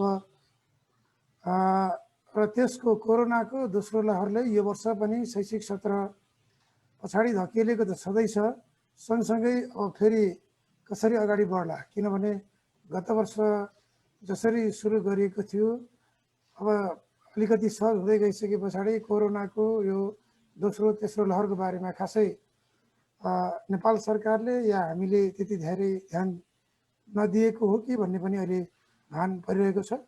र सँगसँगै स्वाभाविक रूपमा गत वर्षको र यस वर्षको समेत एससिई कोभिडका कारणले प्रभावित भएको छ र एससिईलाई हामी सबैले उच्च शिक्षाको लागि फलामे ढोकाको रूपमा लिँदै आएका छौँ र त्यो सँगसँगै अन्य कक्षाका समेत ब्याचलर्स अथवा कलेज तहको पनि शैक्षिक क्षेत्रमै गडबडी भएको छ र प्याप्सनले ईश्वर सरले भन्नुभयो गत वर्षको वैशाख 15 गते प्याप्सनको केन्द्रीय कमिटीको भर्चुअल मिटिङ बसेर अब अनलाइन कक्षा सुरु गर्ने भन्ने विषयमा उहाँले जुन निर्णय लिनुभयो त्यो एउटा अग्रगामी निर्णय त थियो, तर सरकार त्यसमा केही चुक्यो र सरकारले त्यो किसिमको निर्णय लिन सकेन र उहाँले जसरी अब एउटा अक्षय कोषको कुरा गर्नुभएको छ प्याप्सनले स्थापना गरेको, अब यो कति प्रभावकारी रह्यो रहेन त्यो समीक्षाको विषय हुनसक्छ। यसको बारेमा थप अब छलफल पनि होला, प्रश्नोत्तरमा पनि त्यही कुराहरू आउला। अहिलेलाई भने ईश्वर सरलाई पुनः धन्यवाद दिँदै अबको अर्को स्रोत व्यक्ति, विज्ञ व्यक्तिलाई हामी यहाँ यो मिटिङमा यो संवादमा निम्ति आउँछौँ। उहाँ हुनुहुन्छ गङ्गाबहादुर गुरुङ। हजुर, गङ्गाबहादुर गुरुङको पुर्ख्यौली घर चाहिँ पर्वत हो र गङ्गाबहादुर गुरुङ चाहिँ अध्ययन अनुसन्धान र यो शिक्षा क्षेत्रमा नेतृत्वको लागि एकदम प्रतिबद्ध व्यक्ति हुनुहुन्छ। उहाँ एउटा शिक्षाविद हुनुहुन्छ। उहाँले अब देशभरको कुरा गर्ने हो भने अहिले देशभर 7वटा एसएस बालग्राम अन्तर्गतका विद्यालयहरू छन्, जसमध्ये भरतपुर चितवनको विद्यालयमा डाक्टर गङ्गाबहादुर गुरुङले प्रिन्सिपलको रूपमा नेतृत्व पनि गरिसक्नु भएको थियो। नेतृत्व गरिसक्नु भएको छ र शैक्षिक अनुसन्धान नेतृत्व र रणनीतिक योजनामा निकै कुशल मानिनुहुने उहाँले अस्ट्रेलियाको तस्मानिया युनिभर्सिटीबाट पूर्ण छात्रवृत्तिमा फुल स्कलरसिपमा सन् 2018मा चाहिँ पिएचडी गर्नुभएको छ र उहाँले अध्ययनकै क्रममा तस्मानिया युनिभर्सिटीमा अध्यापन समेत गर्नुभयो। आफू पढ्नुभयो, सँगसँगै त्यहाँ पढाउनु पनि भयो र अहिले चाहिँ उहाँ एसओएस बालग्राम नेपालको नायब राष्ट्रिय निर्देशकका रूपमा कार्यरत हुनुहुन्छ। अबको समय गङ्गबहादुर सरको। Thank you. गुड इभिनिङ, नमस्ते सबैजनालाई। श्रद्धेय अध्यक्षज्यू लगायत सम्पूर्ण अग्रज महानुभावहरू र यस कार्यक्रममा उपस्थित हुनुभएको सबैलाई म चाहिँ सन्ध्याकालीन नमस्कार टक्राएँ। अघि मणिराज सरले चाहिँ विज्ञ भन्नुभयो, म चाहिँ विज्ञ भन्दा पनि एजुकेसनको विद्यार्थी, म चाहिँ एजुकेसनको स्टुडेन्ट हो। म रिसर्च पनि चासो राख्छु, प्लस नेपालको अहिलेको कन्टेम्पोरेरी एजुकेसनको बारेमा अघि नै सरले भने जस्तै एसओएस बालग्राम नेपालको डेप्युटी कन्ट्री डाइरेक्टर भएको हैसियतले, प्लस म चाहिँ पहिला स्कुल प्रिन्सिपल भएको अनि हेड अफ एजुकेसन र युथ डेभलपमेन्टमा काम गर्ने भएको हुनाले विभिन्न विद्यालयहरूमा प्रत्यक्ष रूपमा संलग्न भएर काम गर्ने मौका पाएको हुनाले आजको यो सेयरिङमा यहाँले सम्झिनु भएकोमा म यहाँहरू आजप्रति धन्यवाद ज्ञापन गर्न चाहन्छु। विगतको वर्षमा पनि म जोडिएको थिएँ फरक प्रसङ्गमा, अहिले सम्झिनु भएकोमा खुसी व्यक्त गर्दै मैले आफ्नो भनाइलाई चाहिँ यो डिस्कोर्सलाई अगाडि बढाउन चाहेँ। मैले छोटो एउटा चाहिँ प्रेजेन्टेसन बनाएको छु, यो यहाँलाई सेयर गर्छु। यो स्लाइड चाहिँ जम्मा 10वटा जति स्लाइड छ। यसमा चाहिँ यो स्लाइड भन्दा पनि यो मलाई चाहिँ बोल्न सहज होस् भनेर मैले चाहिँ यो पोइन्टर्सहरू बनाएको। अब अघि धेरै नै प्रसङ्गमा यो कोभिडको कन्टेक्स्टमा धेरै कुरा आइसकेको छ विभिन्न फोरमहरूमा। मैले भनेको कुरा कुनै नयाँ हुन्छ जस्तो मलाई लाग्दैन, तर पनि मेरो आफ्नो भोगाइले, आफ्नो बुझाइले र मेरो अध्ययनले कति बुझेको छ त्यो कुरा यहाँहरूलाई यो फोरममा सेयर गर्न पाउँदाखेरि म सम्पूर्ण यो हाम्रो नेटवर्क प्रति आभार व्यक्त गर्दै मेरो प्रेजेन्टेसन सुरु गर्न चाहन्छु। प्रेजेन्टेसन चाहिँ देखिएको छ होला हैन?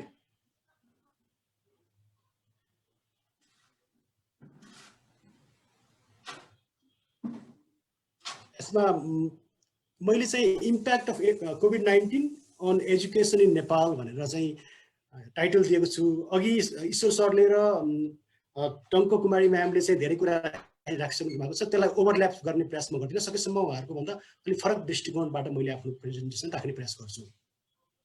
अब कोभिड-19ले इम्प्याक्ट नपारेको कुनै क्षेत्र नै छ जस्तो मलाई लाग्दैन। एजुकेसन त सबभन्दा बढी प्रभावित क्षेत्र हो जस्तो मलाई लाग्छ। र प्रभावको बारेमा कुरा गर्दा मैले पर्टिकुलरली युनिभर्सिटी एजुकेसन र कलेज एजुकेसनको कुरा गर्दिनँ। म स्कुल एजुकेसनलाई बढी चासोपूर्ण रूपमा हेर्ने भएको हुनाले पर्टिकुलरली स्कुल गोइङ चिल्ड्रेनको डिफिकल्टिजहरूलाई र पेरेन्ट्सहरूको अन्डरस्ट्यान्डिङ के छ भन्ने बारेमा नै मैले यो मेरो आफ्नो प्रेजेन्टेसनलाई अगाडि बढाउन चाहन्छु। कोभिड-19 र यसको प्रभावको कुरा गर्दाखेरि धेरै कुराहरू छ। पहिलो त यसको भिजिबल इम्प्याक्ट भनेको विद्यालयहरू बन्द छन्, विद्यार्थीहरू स्कुलमा जान पाएका छैनन्, लर्निङ भएको छैन, यो चाहिँ एकदम देखिने चाहिँ प्रभाव हो भने अनसिन इम्प्याक्टको बारेमा मैले बढी चर्चा गर्नेछु पछिल्लो समयमा, जुन चाहिँ हामीले देख्दैनौँ, अहिले प्रत्यक्ष रूपमा देखिँदैन, तर पछिल्लो समयमा गएर सबभन्दा बढी त्यसले चाहिँ प्रभाव पार्छ सिकाइमा र मान्छेको ग्रोथ र डेभलपमेन्टमा, पर्टिकुलरली चिल्ड्रेनको केसमा भन्ने मलाई लाग्छ। र कोभिड-19को इम्प्याक्टको कुरा गर्दा पोजिटिभ इम्प्याक्ट पनि कुरा गर्नुपर्छ मलाई जस्तो लाग्छ, किनकि मान्छेलाई लाग्छ कि कोभिड-19ले सबै नराम्रो कुराहरू मात्रै ल्यायो भन्ने पनि हुनसक्छ। एउटा रेजिलियन्स बिल्डिङको कुरा छ, हामीले डिफिकल्टीलाई कसरी कोप गर्ने भन्ने कुरा सिकाएको छ, टेक्नोलोजीलाई कसरी इम्ब्रेस गर्यौँ हामीले। यति होल नेपालले यति छिटो चाहिँ टेक्नोलोजीलाई जसले सक्छ, जसले एक्सेस गर्न सक्छ त्यो इम्ब्रेस गरे, त्यो पोजिटिभ पाटोलाई पनि हामीले बिर्सनु हुन जस्तो मलाई लाग्छ। नेगेटिभ त थुप्रै कुराहरू छन्। अनि लर्निङमा कसरी चाहिँ तपाईँको चाहिँ यस्तो इम्प्याक्ट पार्यो भन्ने बारेमा मेरो चाहिँ विशेष चर्चा हुन्छ पछिल्लो समयमा। लर्निङ सँगसँगै हामीले चाहिँ सिकाइलाई निरन्तर मूल्याङ्कनको क्रममा करेक्ट गर्न सकेनौँ भने यो वान वे ट्राफिक हुन्छ, जुन म पछिल्लो सम्बन्ध जोड्ने नै छु।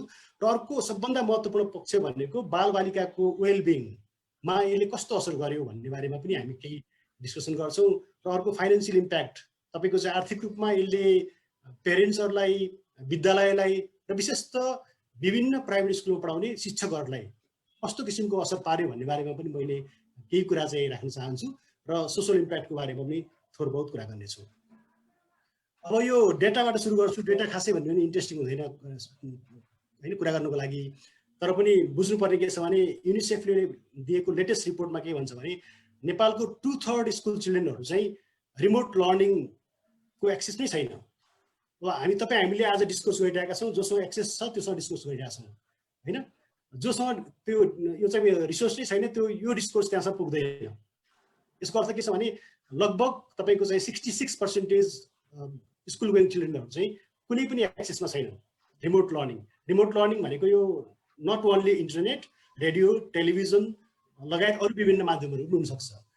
अब नेपाल सरकारकै तपाईँको चाहिँ मिनिस्ट्री अफ फाइनेन्सले 2020मा गरेको इकोनोमिक सर्भेमा के भन्छ भने नेपालको जम्मा 12% पब्लिक स्कुल्सहरूसँग आइसिटी मार्फत अनलाइन लर्निङ मार्फत सेयरिङ गर्न सक्ने क्षमता छ भनेपछि हाम्रो कन्सर्न चाहिँ प्राइभेट स्कुल अथवा हाम्रो मैले जहाँ लिड गर्छु संस्था, त्यो संस्थाको एसएस स्कुल जस्तो कुरा गरिरहेको छु नि मैले। त्यो चाहिँ ब्रोडली भन्दाखेरि जो चाहिँ पब्लिक स्कुलमा पढ्छन्, जो चाहिँ डिसएडभान्टेज कम्युनिटीबाट छन्, तिनीहरूको चाहिँ भविष्य के भइरहेको छ भन्ने बारेमा न सरकारले चासो देखाएको छ, न तपाईँ हामी जस्ता संस्थाले चासो देखाएका छौँ। किनकि मेरो आफ्नो बुझाइमा चाहिँ सबैलाई आफ्नो आफ्नो समस्याहरू नै भारी भएको स्थितिमा एक लार्ज चङ्क अफ स्टुडेन्ट्स यो चाहिँ अहिलेको अनलाइन लर्निङ, रिमोट लर्निङबाट वञ्चित छन्, यो चाहिँ डेटाले भन्छ। अनि 10 जना बालबालिका मध्ये जम्मा 3 जनासँग मात्रै रेडियो, टेलिभिजन र इन्टरनेटको एक्सेस छ। यो चाहिँ यति साह्रै तपाईँको दयनीय स्थिति छ। तर पनि हामीले के भनिरहेछौँ, नेपाल सरकारले के भनिरहेको छ भन्दाखेरि हामीले चाहिँ अनलाइन लर्निङ चाहिँ एकदमै व्यवस्थितताले सुरु गरिरहेका छौँ भनेको छ होइन। यस्ता खालका यो डाइकोटोमीहरू चाहिँ हामीले बुझ्नुपर्छ मेरो विचारमा शिक्षाको कुरा गर्दाखेरि। अर्को चाहिँ अब यो लास्ट टाइमको पेन्डेमिकको फर्स्ट टाइमको चाहिँ तपाईँको चाहिँ लकडाउनको बेलाको कुरा आयो। विश्व ब्याङ्कले गरेको एउटा चाहिँ रिसर्चमा के भन्छ भने त्यो पहिलो लकडाउनको बेलामा त्यो बेला प्रिपेयर्डनेस पनि थिएन। त्यसले गर्दाखेरि स्टुडेन्ट र टिचरको इन्ट्रेक्सन जम्मा 31% स्टुडेन्ट्सले टिचरसँग इन्ट्रेक्ट गर्नु पाए। बाँकी लगभग 69 स्टुडेन्ट्सहरूले त इन्ट्रेक्ट गर्नै पाएन। लर्निङ हुनुको लागि इन्ट्रेक्सन जरुरी छ होइन। अहिले मैले जे गरिरहेको छु यो लर्निङ होइन, यो भिडियो ट्युटरिङ हो होइन। मैले तपाईँहरूलाई चाहिँ लेक्चर दिइरहेको छु, लेक्चरबाट लर्निङ हुन्छ भन्ने कुरा चाहिँ एकदमै स्टोरी टाइप्स भइसक्यो, ट्रेडिसनल भइसक्यो। त्यो एडल्टलाई काम लाग्न सक्छ तर चिल्ड्रेनको लागि चाहिँ इन्ट्रेक्सन नभइकन लर्निङ हुँदैन भन्छु मैले चाहिँ। रिसर्चले पनि त्यही भन्छ। अनि nearly 25% of parents spend no time helping children learn. 25% of पेरेन्ट्सले त्यो मध्ये पनि तपाईँको जोसँग एक्सेस छ, एक्सेस भएर पनि इन्ट्रेक्सन भएन, पेरेन्ट्सहरूले चाहिँ इन्भल्भ नै गर्नु भएन होइन। जसले गर्नुभयो त्यो पनि एकदमै हप्तामा जम्मा 9.3 आवर्स पर विक तपाईँको चाहिँ त्यो टाइम स्पेन्ड भएको छ। यो कुरा मैले कन्टेक्स्टमा राखेँ कोभिड-19 को। यहाँ देख्नुहोस् नेपालमा चाहिँ जतिसुकै हामीले remote learning, online learning structured वेमा एकदम सिस्टमेटिक भने पनि अहिलेसम्मको स्थितिमा पनि के छ भने 77 हाम्रो % स्टुडेन्टहरू चाहिँ टेक्स्ट बुकमै बेस्ट गर्छ। हाम्रो लर्निङ भनेकै टेक्स्ट बुक बेस्ड छ। अनि मोबाइल एजुकेसन, टिचरले होमवर्क दिने, टिभीबाट अनि टेम्पोररी अरू लर्निङ सेन्टरबाट अनलाइनबाट हुने यो डेटा हेर्नुहोस्, यसबाट थाहा हुन्छ कि हाम्रो अनलाइन लर्निङको सिचुएसन के छ। अब कोभिड-19 ल्याएको सबभन्दा ठुलो भनेको चाहिँ इम्प्याक्ट भनेको डिजिटल डिभाइड। यो सायद तपाईँहरूले पनि पढ्नुभयो होला स्कुलको बेलामा हामीले हुने खाने र हुँदा खानेको बिचको जुन ग्याप छ कोभिड-19 ले एक्सपोज गरिदियो। हाम्रो पोभर्टीलाई, हाम्रो गरिबीलाई चाहिँ कोभिड-19 ले एक्सपोज गरिदियो भन्छु म। किनकि पहुँच छैन, तपाईँको चाहिँ सूचना प्रविधिमा पहुँच छैन। त्यो पनि कस्तो छ भने बजारमा उनीहरूको एउटा छ, गाउँतिर उनीहरूको फरक छ, धनीहरूको फरक छ, गरिबहरूको फरक छ, अनि पब्लिक स्कुलको सिचुएसन फरक छ, प्राइभेट स्कुलको फरक छ।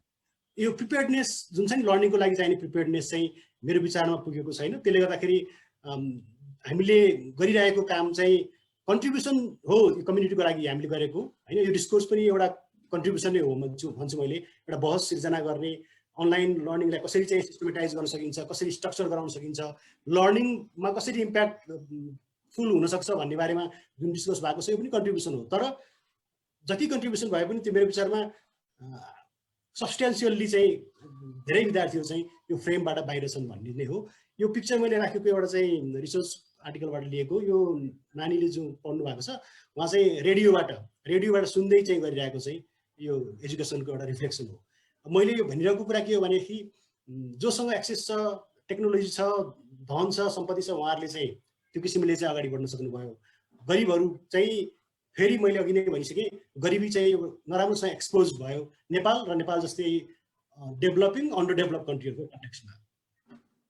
यो डिजिटल डिभाइडकै कन्टिन्युएसन हो। हेर्नुहोस् इन्टरनेट एक्सेस कस्तो छ, विश्वभरि कस्तो छ, ग्लोबल्ली के छ, अनि डेभलपिङ इकोनोमिजहरूमा के छ र डेभलप इकोनोमिजमा के छ हेर्नुहोस्। धनी राष्ट्रहरूमा यो पेन्डेमिकले पर्टिकुलरली स्कुल कन्टेक्स्टमा अथवा एजुकेसनको कन्टेक्स्टमा हामीलाई जस्तो असर गरेको छैन, हामीलाई जस्तो प्रभाव पारेको छैन होइन। यो हामी चाहिँ एकदमै नेगेटिभली तपाईँको चाहिँ प्रभाव पारेको छ भने अलि विकसित राष्ट्रहरूको उनीहरूको आफ्नै संयन्त्रहरूले काम गरे कि राज्यका संयन्त्रहरूले काम गरे, त्यसले गर्दाखेरि एक्सेस चाहिँ रह्यो। टेक्नोलोजी उनीहरूले चाहिँ पहिलेदेखि इम्प्रेस गरिरहेका थिए, त्यसले गर्दाखेरि अलि सहज भयो जस्तो मलाई लाग्छ। अब अघि नै धेरै कुरा आइसकेको छ। हाम्रो अभिभावकले भन्नुभएको थियो तपाईँको साइकोलोजिकल कुराहरू आएको थियो। तपाईँको चाहिँ अहिले के छ भने अनलाइन लर्निङको नाममा over indulgence to the internet, चाहिने भन्दा बढी तपाईँको बाबु नानीहरू इन्टरनेटमा एक्सपोज छ होइन। टु मच स्क्रिन टाइम, तपाईँको चाहिँ ऊ चाहिँ वायर्ड एन्ड टायर्ड एक्जस्ट हुन्छ हेर्नुहोस् होइन। कुनै फिजिकली काम गरिरहेको छैन, तपाईँको एउटा डिभाइस अगाडि बसिरहेको छ, त्यसले गर्दाखेरि ऊ चाहिँ थकित छ होइन। अनि यो विभिन्न रिसर्चले तपाईँको चाहिँ दिएको रेफरेन्सको आधारमा मैले भनिरहेको हो, यो कुनै मैले आफ्नो व्यक्तिगत कुरा राखेँ होइन। रिसर्चले के भन्छ भनेदेखि यदि तपाईँको बाबु नानीहरूले निर्धारित समय दिइएको सर्टेन समयभन्दा बढी तपाईँको इन्टरनेटमा एक्सपोज भए, पढ्नको लागि अथवा गेम खेल्नको लागि अथवा अरू सोसल नेटवर्किङ साइट्सको लागि भने त्यसले ल्याउने विभिन्न खालका समस्याहरूमध्ये एङ्जाइटी, डिप्रेसन, एग्रेसन। मेरो विचारमा यसलाई यो रिसर्चलाई जेनरलाइज चाहिँ नगर्नुहोस्। जेनरलाइज गर्नु भने त तपाईँको घरमा सबैको घरमा बाबु नानीहरूले देखाएको चाहिँ क्यारेक्टरिस्टिक्स आउँछ यहाँ। ओहो मेरो छोरा पनि तपाईँको चाहिँ डिप्रेस भएछ कि अथवा मेरो छोरी पनि एङ्जाइटीबाट गुजिरहेको छ कि भनेर सोच्नु पर्दैन। यो चाहिँ कुनै पर्टिकुलर कन्टेक्स्टमा गरिएको रिसर्च भएको हुनाले हाम्रो कन्टेक्स्टमा त्यो अलिक फरक चाहिँ हुनसक्छ। जुन किसिमको हाम्रो सोसल नेटवर्क छ, फ्यामिली बोन्डिङ छ, अलिक फरक छ वेस्टर्नहरूको भन्दा। त्यसले गर्दाखेरि एक्ज्याक्टली यही रेप्लिकेट चाहिँ नहुन सक्छ। तर पनि तपाईँले चाहिने भन्दा बढी हाम्रो बाबु नानीहरूले इन्टरनेटमा समय व्यतीत गरे भने डिप्रेसनमा जाने, एङ्जाइटी हुने, एग्रेसिभ बिहेभियर देखाउने, अनि छुट्टै बस्नु मन पराउने, तपाईँको चाहिँ फ्यामिलीमा कुराकानी गर्ने क्रममा चाहिँ बुवा आमा अरू बस्दाखेरि कुराकानी भइरहेछ, ऊ चाहिँ छुट्टै कतिवटा डिभाइसमा चाहिँ इन्गेज हुने, रेस्पोन्स नगर्ने, अनि यत्तिकै रेस्टलेसनेस हुने, जे कुरामा इरिटेट हुने। तपाईँको चाहिँ सानो कुरा तपाईँ गर्नुहोस् इरिटेट होइन। अनि जे कुरालाई पनि डिफाई गर्ने उसले अपोजिसनल एन्ड डिफाइन्ड बिहेभियर, कुनै लजिक छैन तर उसले तपाईँले जे कुरा राख्नुहोस् त्यसको विरुद्ध गर्छ भने त्यो के भएको भने त्यो साइकोलोजिकल्ली उसलाई चाहिँ मेन्टली चाहिँ त्यो उसको वेलबिङमा चाहिँ ह्याम्पर भइसकेको छ होइन। यो चाहिँ सिभियर लेभलको तपाईँको चाहिँ क्यारेक्टरिस्टिक्सहरू हो। यस्तो क्रममा चाहिँ इन्टरभेन्सनहरू चाहिन्छ जस्तो लाग्छ मलाई होइन। अनि स्लिपिङ प्याटर्न चाहिँ डिस्टर्ब छ होइन। कहिले चाहिँ ऊ चाहिँ 7 बजे सुतिन्छ, कहिले काहीँ तपाईँको चाहिँ राति 12 बजेसम्म पनि डिभाइसमा तपाईँको चाहिँ खेलाइरहेछ होइन। यी खालका चाहिँ समस्याहरू अहिले पछिल्लो समयमा इन्टरनेटमा भएको एडिक्सनको कारणले देखिएका समस्याहरू छन्। अनलाइन लर्निङले दिएको एउटा पोजिटिभ पाटो सँगसँगै यसले चाहिँ यो कुराहरूलाई पनि इम्बेड गरेर लिएर आयो है भन्ने चाहिँ मेरो आफ्नो बुझाइ छ, जुन रिसर्चले पनि भ्यालिडेट गर्छ। अब अनलाइन लर्निङ नेपालको कन्टेक्स्टमा अघि नै भन्यो डिजिटल डिभाइड छ, मान्छेमा एक्सेस छैन भन्ने एउटा पाटो रह्यो भने, डिभाइस छ, कनेक्सन छ भने पनि हाम्रा समस्याहरू छन्। प्रिपेयर्डनेस छैन, कसरी चलाउने। तपाईँको चाहिँ हामीले अहिलेसम्म तपाईँको चाहिँ विभिन्न मिटिङको प्लेटफर्महरूमा आफ्नै छुट्टै छुट्टै प्लेटफर्महरू छन्। कोहीले जुम चलाउँछ, कसैले माइक्रोसफ्ट टिम्स चलाउला, कसैले गुगल मिट गर्ला, कसैले जे होइन विभिन्न खालका छन्। कति सिक्ने, कति कुन लेभलको तयारी हुने भन्ने कुरा पनि छ। त्यसमा पर्टिकुलरली टिचरहरूको प्रिपेयर्डनेस चाहिँ अब जुन स्टुडेन्टले जति छिटो क्याच गर्छ एजको हिसाबले मेरो विचारमा विद्यार्थीहरूको जो तुलनामा चाहिँ टिचरलाई अलिक गाह्रो भएको मैले अनुभूति गरिरहेको छु। अनि अप्रोचेस कस्तो छ भने अघि नै मैले भनिसकेँ कन्टेक्स्टमा वान वे ट्राफिक छ यो, ट्याक्कै भिडियो ट्युटरिङ होइन। अब लर्निङको लागि त तपाईँको चाहिँ इन्टरेक्सन चाहिन्छ। अब नर्मल्ली चाहिँ टिचर टक टाइम र स्टुडेन्ट टक टाइममा चाहिँ विद्यार्थीले बोल्ने समय चाहिँ बढी हुनुपर्छ, टिचरले बोल्ने समय चाहिँ कम हुनुपर्छ भन्छु। तर भइदिन्छ रियलिटी के भने टिचरले सबैलाई म्युट गर भन्छ। म्युट भनेको मौन बस्ने हो। That means you are making your students mute भनेको उनीहरूलाई बोल्न सिकाउनु पऱ्यो नि त, कम्युनिकेट गर्न सिकाउनु पऱ्यो, आर्टिकुलेट गर्न सिकाउनु पऱ्यो। तर हामीले गरिरहेछौँ के भने म्युट यो माइक्रोफोन प्यासिभ लर्नर्सहरू हो उनीहरू। त्यस्तो सिकाइले तपाईँको चाहिँ यदि उसले रोट लर्निङ गरेर सिक्यो भने पनि प्लेसमेन्टमा वर्क प्लेसमा गएर काम गर्दाखेरि उसले आफ्नो कुरा आर्टिकुलेट गर्न सक्दैन। सिकाइ छ तर त्यसलाई सोकेस गर्न सक्दैन, पछि गएर उसले आफ्नो वर्क प्लेसमा भोग्नुपर्छ विभिन्न समस्याहरू। अर्को अघि नै अभिभावकले भन्नुभयो कपी पेस्ट कल्चर। तपाईँको चाहिँ एभ्रिथिङ त्यही छ होइन, तपाईँको साथीको छ कपी गरिदिन्छ पेस्ट गरिदिन्छ। कम्प्रिहेन्सन छ, बुझ्नुपर्छ, बुझेर लेख्नुपर्छ होइन, त्यसलाई चाहिँ एक किसिमको इन्टरनलाइज गर्नुपर्छ भन्ने नै छैन। कपी पेस्ट गऱ्यो, टिचरले पनि 10 on 10 दियो होइन, 4 GPA, सबै प्यारेन्ट्स खुसी, विद्यार्थी पनि खुसी। तर यसको इम्प्याक्ट तपाईँले देख्न सक्नुहुन्छ आफ्टर 5-6 years जब तपाईँको चाहिँ ग्लोबल्ली हामी कम्पिटेटिभ मार्केटमा जान्छौँ, हाम्रो तपाईँको सिभीहरू चाहिँ 10 मिनटमा जान्छ सिधै। अनेस्टली मैले भनेको यो, किनकि हामी त ग्लोबल्ली कम्पिट गर्ने हो अहिलेको कन्टेक्स्टमा। यसले चाहिँ क्रिएटिभिटीलाई पनि ड्यामेज गरेको छ, क्रिटिकल थिङ्किङ नै छैन होइन। तपाईँको चाहिँ प्यारेट लर्निङ भएपछि त क्रिटिकल थिङ्किङ भन्ने नै हुन्न कि। जब पर्सपेक्टिभलाई तपाईँले चाहिँ ठाउँ दिनुहुन्न, ओपन अप गर्न दिनुहुन्न, त्यसपछि त मान्छेले सोच्दै सोच्दैन नि, लिनियर सोचाइ हुन्छ कि एउटै मात्रै होइन। जस्तै हाम्रो नेपालको पोलिटिकल कन्टेक्स्टमा चाहिँ मैले भनेको त पर्सपेक्टिभ, मैले भनेको डक्ट्राइन मात्रै फाइन्छ भन्ने छ नि त, त्यो होइन नि त। त्यो तपाईँको चाहिँ विभिन्न खालका पर्सपेक्टिभहरू विभिन्न कन्टेक्स्टमा चाहिँ भ्यालिड हुन्छन् भन्ने कुराको नोसन हामीले विद्यार्थीलाई दिन सकिरहेको छैनौँ जस्तो लाग्छ। अनि हामीले जुन लर्निङ गरिरहेको छौँ अनलाइन लर्निङ सबै यो एडहक बेसिसमा छ कि। एडहक बेसिस भनेको चाहिँ काम चलाउ मात्रै छ। जस्तै जुमबाट गर्ने टिचिङहरू, यो तपाईँको अनलाइन लर्निङ भनेको त यस्तो स्ट्रक्चर्ड लर्निङ म्यानेजमेन्ट सिस्टम हुन्छ कि त्यहाँ तपाईँको कन्टिन्युस एसेसमेन्टहरू हुन्छ, तपाईँको चाहिँ स्टुडेन्टहरूको लागि चाहिने सपोर्ट, अफलाइन सपोर्टहरू हुन्छ, अनलाइन सपोर्टहरू हुन्छ, भिडियोज हुन्छ, यति धेरै रिसोर्स हुन्छ कि त्यो लर्निङ म्यानेजमेन्ट सिस्टम स्ट्रक्चर्ड वेमा नेपालका 1% स्कुलले पनि सञ्चालन गरेका छैनन् मेरो आफ्नो बुझाइमा चाहिँ। तर फ्यु स्कुल्स जसले चाहिँ स्ट्रक्चर्ड वेमा यो लर्निङ म्यानेजमेन्ट सिस्टम चाहिँ चलाएका छन्। आई डोन्ट नो तपाईँहरूको विभिन्न छोराछोरीले पढ्ने विद्यालयमा कस्तो छ। माइक्रोसफ्ट टिम्स फर एजुकेसन भन्ने दिएको छ, जुन चाहिँ यदि तपाईँको चाहिँ नन प्रफिट मेकिङ अर्गनाइजेसन हो भनेदेखि त्यसले चाहिँ फ्री अफ कस्ट दिन्छ।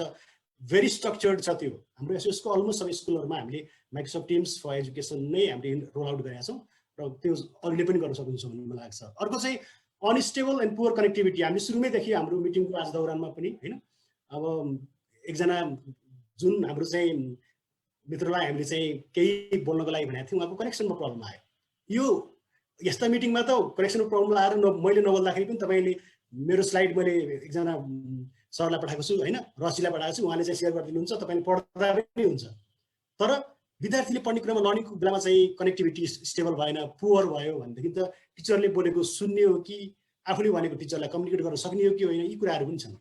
र सबभन्दा महत्त्वपूर्ण कुरा भनेको चाहिँ नेपालको कन्टेक्स्टमा कुलमान घिसिङको यो विद्युत प्राधिकरणको बहिर्गमनपछि मैले यो पोलिटिकली कुनै एउटा डिस्कोर्स ल्याउनु खोजेँ होइन, अलि बढी नै जान्छ कति होइन। यो लिडरसिपको पनि कुरा हुँदो रहेछ कि एउटा अर्गनाइजेसनमा। त्यो एउटा पावर कट अफ यति हुन्छ कि अब कहिलेकाहीँ त पावर कट अफ नभए पनि विद्यार्थीले पावर कट अफ गर्दैन, एक्सक्युज पनि भयो होइन। अर्को सबभन्दा महत्त्वपूर्ण मिसिङ के भएको छ अनलाइन लर्निङ र विभिन्न खालको कुराहरूले गर्दाखेरि स्कुल कल्चर। स्कुल जाने भनेको तपाईँको पढ्न लागि जाने होइन, त्यो 40 मिनट्सको क्लासमा टिचर 20 मिनट्स लेक्चर दिनुहुन्छ अथवा 10 मिनट्स दिनुहुन्छ, त्यो मात्रै सिक्न जाने होइन। त्यहाँ त सोसल इन्ट्रेक्सनको लागि जाने हो, त्यहाँ त संस्कार सिक्ने हो, स्कुल कल्चर। स्कुल कल्चर भन्ने कुरा नै रहेन कि यहाँ चाहिँ। यो त अचम्म खालको तपाईँको चाहिँ भर्चुअल हामी चाहिँ कनेक्टिभिटीमा छौँ। त्यहाँ चाहिँ स्कुल कल्चर तपाईँको चाहिँ बाबु नानीहरू चाहिँ एक्सकर्सन जान्छन्, विभिन्न खालको पिकनिकहरू हुन्छ, विभिन्न खालको सोसल ग्यादरिङहरू हुन्छ, एभ्री फ्राइडेजहरू चाहिँ त्यहाँ विभिन्न खालको कन्टेस्टहरू हुन्छ। त्यहाँ कसरी बोल्ने, आफूभन्दा ठुलो मान्छेले कसरी रेस्पेक्ट गर्ने, आफूभन्दा जुनियरहरूसँग कसरी चाहिँ बोल्ने, यो कुराहरू सिक्नुपर्ने हो। स्कुल भनेको जस्ट तपाईँको गएर लर्निङ भनेर त्यो थ्योरिटिकल कुरा मात्रै सिक्ने होइन। जुन कुरा मैले सिक्दैछु भन्ने थाहा नपाइकन बाबु नानीहरू सिक्नुहुन्छ, यो कुरा चाहिँ मिसिङ छ जस्तो मलाई लाग्छ। किनकि रिसर्चले के भन्छ भने स्कुल टाइम भनेको फन हुन्छ, यति धेरै सोसल स्किल र सोसल अवेरनेस हुन्छ जुन चाहिँ तपाईँको करिकुलममा लेखिएको हुँदैन, त्यो हिडन करिकुलम हुन्छ। त्यो तपाईँको यति छिटो तपाईँको बाबु नानीहरूले ग्रो गर्छन् कि आफूलाई फुल्ली डेभलप गर्छन् जस्तो मलाई लाग्छ। यो खालको डिफिकल्टिजमा हामी गुज्रिरहेका छौँ। अब अरू थुप्रै इस्युहरू छ। अस्ति मैले मणिराज सरसँग पनि डिस्कसन गर्दा भनेको थिएँ, रिसर्च भएको छैन। रिसर्च भयो भने मेरो विचारमा अहिले सिग्निफिकेन्ट ड्रप आउट छ नेपालमा, स्कुल ड्रप आउट। कलेज र युनिभर्सिटीको अलिक फरक होला, सिग्निफिकेन्ट स्कुल ड्रप आउट छ। अब स्कुल ड्रप आउट पनि कस्तो छ भने अब कुनै विश्व ब्याङ्कले अथवा युनिसेफले अथवा युनेस्कोले एउटा रिसर्च गर्छ, उनीहरूले एउटा पर्टिकुलर कन्टेक्स्टमा रिसर्च गर्छन्। अब विद्यार्थीहरूलाई कुनै ट्याग दिइन्न हाम्रो स्कुलमा होइन, एउटा पर्टिकुलर नम्बर आइडेन्टिफाइड नम्बर दिने भनेको त्यो विद्यार्थी कहाँ गयो भनेर ट्रेस गर्न सजिलो हुन्छ। हाम्रो त इनरोल भयो एउटा रेकर्ड हुन्छ, उसले एक्जिट गर्छ स्कुल ड्रप आउट देखिन्छ, त्यो विद्यार्थी अर्कोमा गएर इनरोल हुँदाखेरि त्यसको छुट्टै आइडेन्टिटी हुन्छ। त्यो भएर स्कुल ड्रप आउटको डेटा कहिले पनि नेपालको कन्सिस्टेन्ट छैन र त्यो कन्टेस्ट गर्न सकिन्छ भन्छु मैले। अनि अर्को चाहिँ अघि नै मैले भनेको प्राइभेट स्कुलको टिचर्सहरूको स्यालेरीको र उहाँहरूको बेनिफिट्सको बारेमा ठुलो बहसको विषय हुनुपर्थ्यो र मेरो विचारमा अलिक कम भएको छ। हुन त मिडियालाई पनि जे कुरा बिक्छ त्यो बिकाउने हो होइन। अब सोसल नेटवर्किङ साइटहरूमा हेर्नुभयो भने टिचरहरूको मर्काको बारेमा धेरै कम कुराहरू आउँछ। अघि नै भन्नुभयो हाम्रो चाहिँ प्यासनको भाइस प्रेसिडेन्टले थुप्रै वेलफेयरको लागि उहाँले कामहरू गर्नुभएको छ। तर मेरो आफ्नो अन्डरस्ट्यान्डिङ के छ भने 95% अराउन्ड स्कुलको टिचर्सहरूले फुल स्यालेरी 13 मन्थ्सको भनौँ न इन्क्लुडिङ फेस्टिभल अलाउन्स, हामी दसैँ अलाउन्स भन्छौँ, खाएको रेकर्ड चाहिँ छ जस्तो मलाई लाग्दैन। थोरै मात्रै स्कुलहरूले, हाम्रो जस्तो स्कुल 1-2टा स्कुलहरूले मात्रै होला मेरो विचारमा जसले चाहिँ फुल पेमेन्टमा चाहिँ गरिरहेको छ। यसको अर्थ के छ भने मार्च 2020 मा लकडाउन सुरु भएको, हामी चाहिँ मार्चकै स्यालेरी पनि हामी दिन चाहिँ मानिएनौँ कि। भनेपछि हामीले तपाईँको आफ्नो तर्फबाट देखाउनु पर्ने किसिमको चाहिँ जस्टिस र त्यो ह्युम्यानिटी पनि देखाएनौँ कि भन्छु मैले स्कुलको जो फाउन्डरहरू हुनुहुन्छ उहाँको कन्टेक्स्टमा। र स्कुल भनेको नाफाको लागि हो कि सर्भिसको लागि हो भन्ने कुरा पनि हामीले बुझ्नुपर्छ होइन। व्यापार गर्नेको लागि विभिन्न खालका ठाउँहरू छन्, फर्महरू छन्। विदेशमा मैले 1-2टा देशहरू घुमेँ होइन, पढ्ने क्रममा पनि अस्ट्रेलियामा गएँ, अमेरिकामा हेरियो होइन, सिङ्गापुरको एजुकेसन सिस्टम हेरियो। के देखिन्छ भन्दाखेरि स्कुलहरूलाई प्रफिट मेकिङ सँगसँगै सर्भिसलाई प्रायोरिटाइज गर्छ त्यहाँ चाहिँ होइन। सर्भिस अहेड अफ प्रफिट भन्छ। अब हाम्रोमा यो भएको छ कि के छ, अथवा कि दुवै छ प्यारलली, यो कुरा पनि डिस्कसमा आउनु जरुरी छ जस्तो मलाई लाग्छ। राज्यले तपाईँको चाहिँ स्वास्थ्य शिक्षा यस्ता कुराहरूमा लगानी गर्ने, त्यो किसिमको इन्टरभेन्सन गर्ने हो भने मेरो विचारमा अलिकति सहज हुन्छ। नत्र भने पछाडि परेको पछाडि नै पर्ने भयो हेर्नुहोस् होइन। पहुँचमा भएको मान्छेहरू, एक्सेसमा भएको मान्छेहरू अगाडि जाने भयो। त्यसले गर्दा हामी जस्तो मान्छेहरू कुनै समयमा एउटा रिमोट गाउँमा पढेको मान्छे हामी यो प्लेटफर्म आउनुको लागि किन सहज भयो भन्दाखेरि त्यो बेला यो लेभलको डिस्क्रिमिनेसन थिएन एजुकेसनमा। अहिले जुन किसिमको डिस्क्रिमिनेसन छ होइन, हुने खानेको लागि र हुँदा खानेको लागि डिस्क्रिमिनेसन छ, त्यो हाम्रो पालामा अलिक कम थियो। थिएन त म भन्दिनँ, अलिक कम थियो। त्यसले गर्दाखेरि हामी जतिको मान्छेहरू घिस्रिँदै ड्र्याग गर्दै यहाँसम्म आउन सक्यो भने अहिले मेरो स्कुलमा जहाँ मैले पढ्थेँ पुवर फ्यामिलीको डिसएडभान्टेज कम्युनिटीको बाबु नानीहरूले पढेकोले यो स्थितिमा आउनुको लागि त ठुलो सङ्घर्ष गर्नुपर्छ भन्ने मलाई लाग्छ। र अर्को कुरा चाहिँ अघि नै मैले भनिसकेँ, यो अलिकति कन्टेक्स्टमा जोडेको मात्रै हो। सोसलाइजेसन स्किल तपाईँको चाहिँ एजुकेसनले दिने भनेको त्यो जस्ट थ्योरी होइन, तपाईँको चाहिँ knowledge for the sake of knowledge चाहिँ होइन भन्ने कन्टेक्स्टमा मैले यो कुरा राख्न चाहेँ। सोसलाइजेसन भएन भने चाहिँ हामीले धेरै कुरा सिकिन्न। मैले अस्ट्रेलियामा पढाउँदाखेरि मैले सिकेको कुरा के हो भने, मैले क्लासरुममा पढाउने बेलामा मलाई कहिले पनि कुनै विद्यार्थी जान्ने छ अथवा जान्ने छैन भने छुट्याउनै गाह्रो भयो। किनकि एभ्री स्टुडेन्ट चाहिँ vocal, very communicative, very social. उनीहरूको फर्स्ट, सेकेन्ड, थर्ड अथवा तपाईँको चाहिँ ग्रेडमा 4 ल्याउने अथवा तपाईँको चाहिँ 3.9 ल्याउने छुट्याउने भनेको रिटर्न इक्जाम मात्रै हो। क्लासरुम पर्फर्मेन्स हेर्नुहुन्छ भने अलमोस्ट एभ्रीबडी इज इक्वल। त्यो खालको चाहिँ तपाईँको चाहिँ सोसल इन्ट्रेक्सनको लागि हामीले स्पेस दिन्छौँ। हाम्रोमा अलिकति त्यो कम छ। यो कुरा झन् अनलाइन अहिले चाहिँ कोभिडले गर्दाखेरि झन् तपाईँको चाहिँ अलिक डिस्ट्र्याक्ट गरे कि भन्ने चाहिँ मलाई लाग्छ। अब अघि नै सरले पनि कुरा गरिसक्नु भएको छ, ईश्वर सरले होइन, यो कोभिड-19 एउटा ब्लेसिङ इन डिस्गाइज हो भन्ने एउटा चाहिँ डिस्कोर्स हुनसक्छ।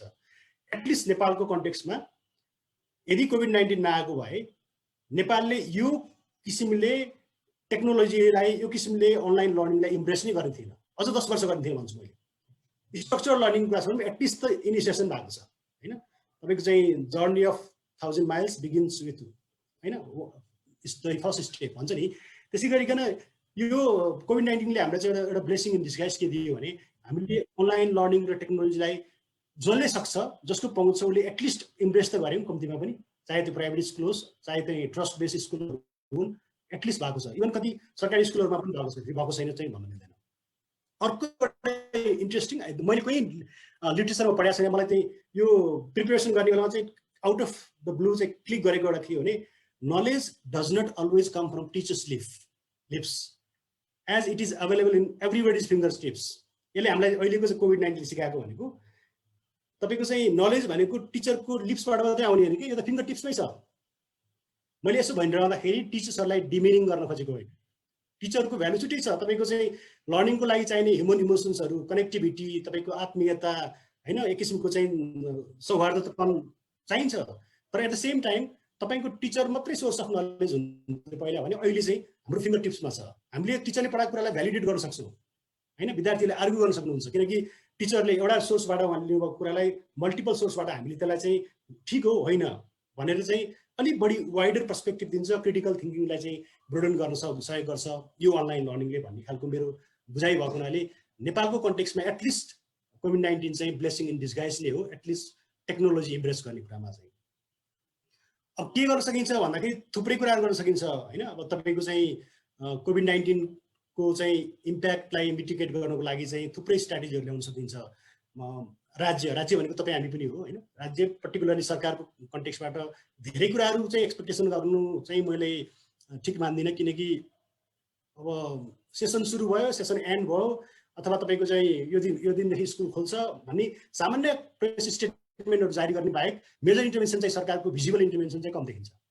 इभन तपाईँको शुल्क लिने क्रममा पनि प्राइभेट स्कुलले कुन लेभलको तपाईँको चाहिँ शुल्क लिने भन्ने कुरामा पनि स्थानीय सरकारलाई जिम्मा दियो। फरक फरक किसिमले मान्छेले इन्टरप्रिटेसन गरेका छन्।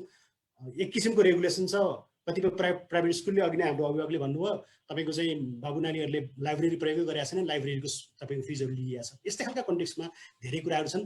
अब त्यति हुँदाहुँदै पनि हामीले गर्न सक्ने कुरा के हो भने सरकारले एकदमै एडिक्वेट रिसोर्सहरू चाहिँ प्रोभाइड गर्नु पर्यो। हुन त ठुलो चङ्क अफ बजेट चाहिँ तपाईँको चाहिँ एजुकेसनमा चाहिँ एलोकेट भएको छ यसपालिको बजेटमा, तर मलाई के लाग्छ भने नियतको कुरा हुन्छ, इन्टेन्सन कस्तो छ, गभर्मेन्टले कस्तो इन्टेन्सनले राख्छ, अनि त्यो लिड गर्ने लिडर्सहरू कस्तो छ त्यसमा भर पर्ने कुरा हो। कतिको बुझ्नुहुन्छ त्यो कुरालाई होइन, यो कुरामा भर पर्छ। अर्को कुरा विद्यार्थीको फ्यामिली ब्याकग्राउन्डहरू बुझ्ने, उनीहरूलाई चाहिने सपोर्टहरू दिने, काउन्सिलिङहरू गर्ने होइन। हाम्रो इभन म काम गर्ने संस्थामा पनि हाम्रो 7 वटा विद्यालयहरू छन्। हामीले धेरै जस्तो चाहिँ अन्डर प्रिभिलेज कम्युनिटीको बच्चाहरूलाई पढाउँछौँ। उनीहरूलाई एक्सेसको हिसाबले दिनुपर्ने डिभाइस अथवा डिभाइस दिन नसकेको खण्डमा उनीहरूलाई अप्रोच गर्ने, विभिन्न तपाईँको चाहिँ हार्ड कपिज मेटेरियलहरू पठाउने, टेलिफोनबाट चाहिँ कनेक्टिभिटी राख्ने, यी यावत कुराहरू चाहिँ हामी गर्न सकिन्छ जस्तो लाग्छ विद्यालयको तर्फबाट। अनि विभिन्न भोलिन्टियर्स र लोकल एजुकेटर्स युज गर्न सकिन्छ। स्थानीय सरकारले गर्नुपर्ने कुरा हो यो, मैले देखाएको छैन हेर्नुहोस्, किनकि थुप्रै शिक्षित बेरोजगारहरू छन् हाम्रो देशमा, तर उनीहरूलाई कसरी चाहिँ च्यानलाइज गर्ने, कसरी प्रयोग गर्ने भन्ने चाहिँ। गङ्गा सरलाई एकछिन इन्टरप्ट गरेँ। सरको समय अब 3 मिनट बाँकी छ। हस्, 3 मिनट्समा I will finish. Okay, thank you. अर्को चाहिँ पेरेन्ट्सहरूको इन्गेजमेन्ट बढाउनुपर्छ। हेर्नुहोस् है, पेरेन्ट्सको इन्गेजमेन्ट नबढाइकन लर्निङ चाहिँ मिनिङफुल हुँदैन।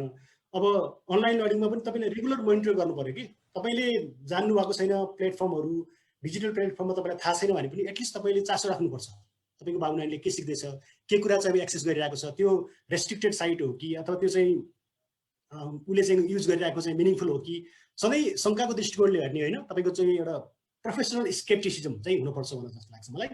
अनि विभिन्न सङ्घ संस्थाहरूसँग सरकारले काम गर्नु पर्यो, टिचर्सहरूलाई ट्रेनिङ दिनु पर्यो प्रिपेयर्डनेसको लागि, अनि स्कुल खोल्नको लागि पनि किसिम तयारी हुनु पर्यो। सधैँ प्लान ए बी सी, अब विभिन्न डेभलप कन्ट्रीकोहरू हामी हेऱ्यौँ भने अब उनीहरूको चाहिँ एकदमै फेज वाइज प्लानै हुन्छ।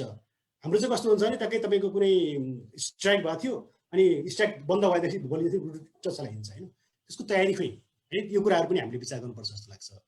अब मैले यो लास्टमा राखेको मेरो स्लाइड यो कोभिडसँग कनेक्टेड छैन, तर यो धेरै तपाईँले विभिन्न फोरममा देख्नु भएको छ। 1 मिनटमा संसारमा इन्टरनेटमा के हुन्छ भन्दाखेरि धेरै जस्तो कुराहरू लर्निङको भन्दा पनि बढी तपाईँको चाहिँ यो फनको लागि, तपाईँको फेसबुकको लागि, युट्युबको लागि, तपाईँको नेटफ्लिक्सको लागि होइन, तपाईँको अहिले त विभिन्न खालको सोसल नेटवर्किङ साइटहरू छन् होइन, नयाँ नयाँ आइरहेको छ, क्लब हाउस भन्ने आएको छ। अनि यी विभिन्न खालको चाहिँ समय चाहिँ हामी व्यतीत गर्छौँ भनेपछि हामीले के बुझ्नु पऱ्यो भने यो सोसल नेटवर्किङ साइट अथवा यस्तो खालको इन्टरटेनमेन्टको लागि अथवा विभिन्न फोरमहरूमा इन्गेज बढी भएको हाम्रो बाबु नानी मात्रै होइन, ग्लोबल्ली नै यस्तै हो। यो तपाईँको चाहिँ अनलाइनको एउटा चाहिँ एडिक्सन जुन छ, त्यो एडिक्सनलाई कसरी सहजतापूर्वक तपाईँ चाहिँ मिटिगेट गर्न सकिन्छ भने जब तपाईँको चाहिँ लर्निङ अलिकति इन्ट्रेस्टिङ हुन्छ, जब टिचरले एक किसिमको चाहिँ डिस्कोर्स क्रिएट गर्नुहुन्छ अनि विद्यार्थीले पार्टिसिपेट गर्छन्, क्रिटिकल थिङ्किङलाई स्पेस दिनुहुन्छ, अनि बाबु नानीले भनेको कुरा सुन्नुहुन्छ। जब हामी सुन्न सक्छौँ नि, जब सुन्ने कुरा गर्छौँ, जब हामी एक्सेप्ट गर्छौँ नि इन्डिभिजुअल्सहरूलाई, तब मात्रै बाबु नानीहरू नलेजमा जान्छन् कि नत्र भने यस्तै खालको चाहिँ तपाईँको विभिन्न खालको सेयरिङहरूमा चाहिँ उनीहरूले अगाडि बढाउँछन् आफूलाई। त्यसले गर्दाखेरि जुन मिनिङफुल लर्निङ हुनु पर्यो त्यो हुँदैन जस्तो मलाई लाग्छ। मैले जस्ट रिफ्लेक्सनको लागि मात्रै राखेको हो। यति भन्दै मैले यो विभिन्न रेफरेन्सहरूलाई लिएको थिएँ आजको प्रेजेन्टेसनमा। मलाई दिएको समयभन्दा छिटै सक्ने प्रयास गरेको थिएँ। Thank you very much. Over to you Maniraj sir. Thank you. Okay, thank you Ganga sir. यहाँको एकदमै इन्फर्मेटिभ प्रस्तुति, एकदमै जानकारीमूलक र सँगसँगै धेरै कुराहरूलाई यहाँले समेट्नु भयो आफ्नो प्रेजेन्टेसनमा। त्यसको लागि धेरै धेरै धन्यवाद। अब भने हामी प्रश्नोत्तरमा जान्छौँ। सहभागी सबैलाई यहाँहरूमा भएका जिज्ञासा, यहाँहरूलाई लागेका कुराहरू गङ्गा सर, हाम्रो ईश्वर सर र अनि त्यस पछाडि तपाईँहरूले भोग्नुभएका समस्याहरू राख्न सक्नुहुनेछ। र यस क्रममा म एउटा चाहिँ सोधिहालौँ। हाम्रो ईश्वर सरलाई प्रश्न छ सावित्री गुरुङको तर्फबाट। उहाँले के भन्नुभएको छ भने अब अहिले यो भ्याक्सिन, खास गरी अब भ्याक्सिनले अलिकति तुलनात्मक रूपमा सुरक्षित बनाउने हो कि भन्ने कुरा उठिरहँदाखेरि नेपाल सरकारसँग सहकार्य गरेर प्याप्सनले भ्याक्सिनको व्यवस्था गर्न सक्दैन अथवा त्यसको लागि के पहल हुन सक्छ या गरिरहनु भएको छ भन्ने प्रश्न सोध्नुभएको छ। धन्यवाद सावित्री म्याम, एकदम राम्रो प्रश्न जिज्ञासा राख्नुभएको छ। तपाईँलाई धेरै धन्यवाद छ। भ्याक्सिनेट हुनै पर्छ होइन। अब नेपाल सरकारले गरेको निर्णय अनुसार शिक्षकहरू चाहिँ नि त्यो प्राथमिकतामा परेन। सुरुमा चाहिँ नि शिक्षकलाई पनि दिने भन्ने कुरा थियो होइन, पछि आएन। जब सङ्ख्या कम आयो तब चाहिँ नि शिक्षक शिक्षिकाहरू चाहिँ नि प्राथमिकता सेक्टरमा पढेन। र अब हामीले आज बिहान मात्रै शिक्षा मन्त्रीकोमा हामी गयौँ, हाम्रा केन्द्रीय अध्यक्ष र हामी एउटा टोली बनाएर। त्यसमा चाहिँ नि शिक्षा मन्त्रीज्यू बिरामी हुनुहुन्छ अहिले। बिरामी भएकोमा हामीले त्यो भनेनौँ। र अब आउने जुन भ्याक्सिनको चाहिँ नि ट्रिप छ, त्यो ट्रिपमा चाहिँ नि शिक्षकहरूलाई पनि चाहिँ नि प्राथमिकतामा राखेर वितरण गर्ने भनेर उहाँको निजी सचिव ईश्वर प्रसाद ढकालले चाहिँ भन्नुभएको छ। होपफुल्ली अब हामी पाउँछौँ होला होइन। अब विद्यार्थीको हकमा त्यो चाहिँ नि अलिकति खोपै बनाएको छैन, एज ग्रुपभन्दा तल त्यो एभाइलेबल छैन भन्ने पनि आएको छ होइन। शिक्षक शिक्षिका कर्मचारीले त पायो भ्याक्सिन, तर विद्यार्थीले पाएर हुन्थ्यो भने समस्या होला। त्यसो भएकोले यो अलिकति कम्प्लिकेटेडै छ।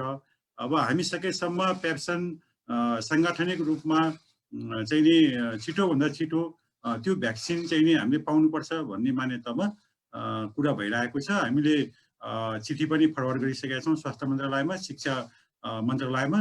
र अहिले त स्वास्थ्य र शिक्षा एउटै मन्त्री भएको हुनाले सजिलो पनि छ हामीलाई होइन। एउटै मन्त्रीलाई चाहिँ नि हामीले कुरा गरे हुने, एउटैबाट चाहिँ नि त्यो फाइनल हुने भएको हुनाले आज बिहान चाहिँ यो टुङ्गिन्थ्यो।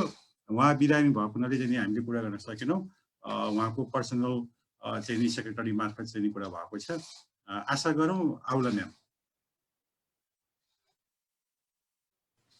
अब यो अलिकति फेरि सरलाई नै एउटा प्रश्न सोधिहालौँ। हजुर। अघि के अरे हाम्रो गङ्गा सरको के अरे प्रस्तुतिमा पनि कुरो आयो होइन। र अनि हाम्रो टङ्का कुमारीज्यूको प्रस्तुतिमा पनि आफ्नो अनुभव भगाइमा पनि त्यो कुरा आएको थियो। खास गरी अब अलिकति स्कुल फीको कुरा आउँछ र अनि स्कुलमा पढाउने टिचरहरूलाई, शिक्षकहरूलाई दिने स्यालेरीको कुरा आउँछ।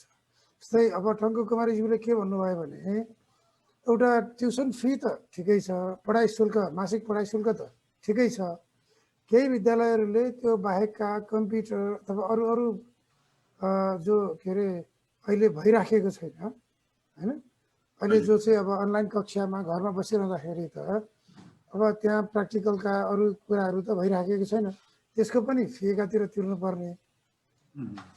अनि गङ्गा सरले अघि भन्नुभयो जस्तै अब एसओएस बालग्रामले त, एसओएस स्कुलले त दिइराखेको छ, तर कतिपय निजी विद्यालयहरूले आफ्ना शिक्षकहरूलाई तलब दिइरहेको छैन भन्ने कुरामा कति सत्यता छ र त्यसमा प्याप्सनले के कस्तो काम गरिरहेछ? डेफिनेटली होइन अब प्याप्सनले निर्णय गरेको छ 2077 सालमा आफ्ना शिक्षक कर्मचारीहरूलाई 50% दिने भनेर हामीले पहिला निर्णय गरेका हौँ। किनभने जब विद्यार्थी स्कुलमा आउन सकेन त फी त उठ्ने कुरै भएन। अब कति फी दिने भन्ने कुरा पनि अलिकति अब अनिर्णय नै रह्यो। नेपाल सरकारले चाहिँ चैत्र महिना फी छुट गर्नुपर्छ भन्ने कुरा आयो। अब हाम्रो अभिभावकले चाहिँ अनुरोध गरे अनुसार विद्यालयहरूले आफ्नो आफ्नो ढङ्गले कसैले 2 महिना कसैले 3 महिना 1 महिना त नेपाल सरकारले निर्णय गर्यो। त्यसो भएको हुनाले चाहिँ प्याप्सनले गरेको निर्णयमा 50% फाइ पाएको तलब चाहिँ अहिले दिने र पछि सम्पूर्ण शुल्क उठिसकेपछि प्यारेन्ट्सले पनि तिनी अवसर र त्यो चाहिँ नि समय मिल्यो भने फेरि त्यसलाई चाहिँ शोध भर्ना गर्ने भनेर निर्णय गरे हो। त्यो क्रममा चाहिँ नि पछि प्यारेन्ट्सहरू जब अलिक सहज भयो, यो चाहिँ नि मङ्सिर पुस माघ फागुनतिर त स्कुल पनि अलिकति चल्यो फिजिकल्ली, अलिअलि पैसा उठ्यो। अनि अब सबै व्यापार व्यवसाय र चाहिँ आर्थिक चाहिँ नि जुन कारोबार अगाडि बढेपछि हामी आशावादी भयौँ अब सबै कारोबार स्मुथली रन हुन्छ अनि हाम्रा शिक्षक कर्मचारीहरूलाई पनि तलब भत्ताहरू चाहिँ दिन सकिन्छ भन्दाखेरि फेरि सेकेन्ड वेभले यसलाई चाहिँ डाउनलोड बनाएको छ। अब अघि कुरा उठेको छ थर्ड वेभ आयो भने के हुने हो होइन। त्यसो आफ्नाले यो अर्थतन्त्रसँग र मान्छेको चाहिँ नि जुन पर क्यापिटा इन्कमसँग नि जोडिएको छ, आम्दानीसँग नि जोडिया हुनाले यो चाहिँ नि पूर्ण रूपमा धेरै स्कुलहरूले दिएको छ। अघि डाक्टर सरले भन्नुभयो एकदम ठिक हो र धेरैभन्दा धेरै स्कुलले थोरैभन्दा थोरै स्कुलले दिएको छ, धेरैभन्दा धेरै स्कुलले पनि दिन सकेका छैन। त्यो डाक्टर साहबसँग चाहिँ सहमत छु। जहाँसम्म हाम्रो अभिभावकजीले भन्नुभएको छ टङ्क कुमारी गुरुङजीले अब यो अनलाइनमा चाहिँ नि तपाईँको चाहिँ नि लाइब्रेरी पनि लिने, टिफिन पनि लिने, त्यसपछि ट्रान्सपोर्टेसन पनि लिने भन्ने कुराहरू कता कतै त्यो प्याप्सको छ र त्यो चाहिँ नि हामीले निर्णय गरिसकेका छौँ र हामीले त्यसलाई निर्देशन पनि दिइसकेका छौँ। त्यो किसिमको चाहिँ नि शुल्कहरू हामीले लिन पाइँदैन, लिन हुँदैन। जुन कुराहरू चाहिँ प्रयोग भएको छैन त्यो चाहिँ नि यो पेन्डेमिक सिचुएसनमा यो अभिभावकहरूलाई मार पर्ने काम गर्नु हुँदैन भनेर चाहिँ नि हामीले निर्णय गरेर त्यो चाहिँ नि पनि हामीले पठाइसकेको अवस्था छ। हामी कतैबाट त्यस्तो किसिमको चाहिँ नि आयो भने हाम्रा सम्बन्धित चाहिँ नि जिल्ला कार्य समितिमा सम्बन्धित विद्यालयलाई भनेर त्यो कुराहरू नगर्ने भनेर हामीले चाहिँ भन्न सक्छौँ। र चाहिँ नि शुल्क चाहिँ नि भन्ने कुरा निकै गाह्रो कुरा पनि छ होइन। त्यही शुल्कभित्रबाट त्यही चाहिँ रेभेन्यूभित्रबाट चाहिँ हामीले खर्च गर्ने हो र खर्चको चाहिँ नि क्रममा जबसम्म शुल्क उठ्दैन तबसम्म चाहिँ नि पेमेन्ट गर्नलाई गाह्रो छ। सिचुएसन यही हो र अभिभावकजीहरूलाई पनि वर्क परेको छ। यो विन विन सिचुएसनमा यसलाई कसरी समाधान गर्ने भन्ने बारेमा प्यारेन्ट्स र चाहिँ नि सम्बन्धित विद्यालयभित्रको चाहिँ नि एउटा आन्तरिक समझदारीमा चाहिँ नि अगाडि बढ्दाखेरि यसबाट चाहिँ नि समस्या भन्ने मलाई लाग्छ। ओके, गङ्गा सरलाई एउटा प्रश्न सोधौँ जस्तो लाग्यो गङ्गा सर। जस्तै अघि सरले भन्नुभयो विद्यार्थीहरूमा विभिन्न खाले मानसिक समस्याहरू जस्तो देखिएको छ। जस्तै एन्जाइटीको कुरा भयो अथवा एग्रेसिभनेसको कुरा भयो, थुप्रै कुराहरू। यसलाई के यो जस्तै भनौँ न यो कारणले नै अर्थात् यो डिभाइसमा बढी खेलिरहँदाखेरि भनौँ बसिरहनु पर्दाखेरि अथवा यसकै कारणले भएको हो भन्ने पहिचान गर्ने आधार अथवा हामीले त्यसलाई कसरी पहिचान गर्न सक्छौँ? यसमा एक्ज्याक्टली यो नै हुन्छ भनेर चाहिँ रिसर्च नगरिकन भन्न सकिँदैन होइन। रिसर्च नै गर्नुपर्ने हुन्छ। तर मेरो आफ्नो अनुभव चाहिँ के छ भने एउटा कुरा त तपाईँको चाहिँ हामी कन्फाइनमेन्टमा बसिसकेपछि मोबिलिटी भएन। मोबिलिटी नभएपछि एक किसिमको चाहिँ मानसिक रूपमा विभिन्न खालका इस्युहरू चाहिँ आउने नै भए। त्यो सँगसँगै हाम्रो पहिलो कुरा त कन्फाइनमेन्टमा बस्ने होइन, तपाईँ लकडाउन भएर बस्ने, त्यसैमाथि अनि डिजिटल डिभाइसहरूसँग बढी कनेक्टिभिटी हुँदाखेरि डेफिनेटली विदाउट रिसर्च पनि भन्न सक्ने कुरा के हो भने हामी अलिक बढी तपाईँको चाहिँ स्टिमुलेट हुन्छौँ होइन। त्यसले गर्दाखेरि एग्रेसनहरू आउने, एन्जाइटीहरू हुने हुन्छ जस्तो मलाई लाग्छ। त्यसलाई अब एक्ज्याक्टली यसरी हो यही हो भनेर आइडेन्टिफाई गर्न सकिन्न। अघि नै मैले भने यसलाई जेनरलाइज गर्न हुँदैन, स्पेसिफिक भएर हेर्नुपर्छ। तर पनि अभिभावकले पुर्याउनु पर्ने चाहिँ एउटा चाहिँ इन्टरभेन्सन के छ भने कति समयसम्म तपाईँको चाहिँ बाबु नानीहरूलाई एउटा डिभाइसमा चाहिँ जोड्न दिने होइन तपाईँको चाहिँ, र उसले चाहिँ त्यो मिनिङफुल कामको लागि प्रयोग गरेको छ कि छैन भनेर रेगुलर मोनिटरिङ चाहिँ गर्नुपर्ने हुन्छ होइन। अथवा तपाईँको चाहिँ एउटा कुनै बेन्चमार्क सेट गर्नुहोस् तपाईँले होइन। यो तपाईँको 2 घन्टाको पढाइपछि त्यसपछि फ्रेस हुनको लागि उसले फिजिकल एक्सर्साइजहरू गर्नुपर्ने, अथवा तपाईँको चाहिँ आउटडोर तपाईँको चाहिँ गार्डनमा खेल्नुपर्ने, अथवा कुनै फिजिकल मुभमेन्टको लागि अथवा सोसल इन्ट्रेक्सनको लागि टाइम दिने, यो खालको एउटा चाहिँ रेगुलेसन्सहरू बनाउन सकियो भनेदेखि आन्तरिक रूपमा त्यसले चाहिँ मेरो विचारमा एड्रेस गर्छ जस्तो लाग्छ। तर पर्टिकुलरली यस्तै नै भयो भन्न सकिँदैन। तर विचार गर्नुपर्ने के छ भने आइसोलेसनमा बाबु नानीहरू बस्नु थाल्यो भने, छुट्टिएर बस्नु थाल्यो भने त्यो बेला चाहिँ अलार्मिङ हुन्छ है। यसले चाहिँ त्यो राम्रै कामको लागि प्रयोग भइरहेको छ भन्ने कुराको ट्रस्ट भन्ने कुरा पनि अघि नै मैले भने किसिमको प्रोफेसनल स्केप्टिसिजम कि तपाईँले राम्रै गरेको होला बाबु नानीले तर होइन नराम्रो पनि गरेको हुनसक्छ भन्ने एउटा सोच लिएर विश्वास नगरेको होइन कि अविश्वास गरेको होइन, तर होइन मोनिटरिङ इज नेसेसरी भनेर चाहिँ प्यारेन्ट्सहरूले अलिकति इन्टरभेन्सन गर्नुभयो भने यस्ता खालको समस्याको समाधान हुन्छन्।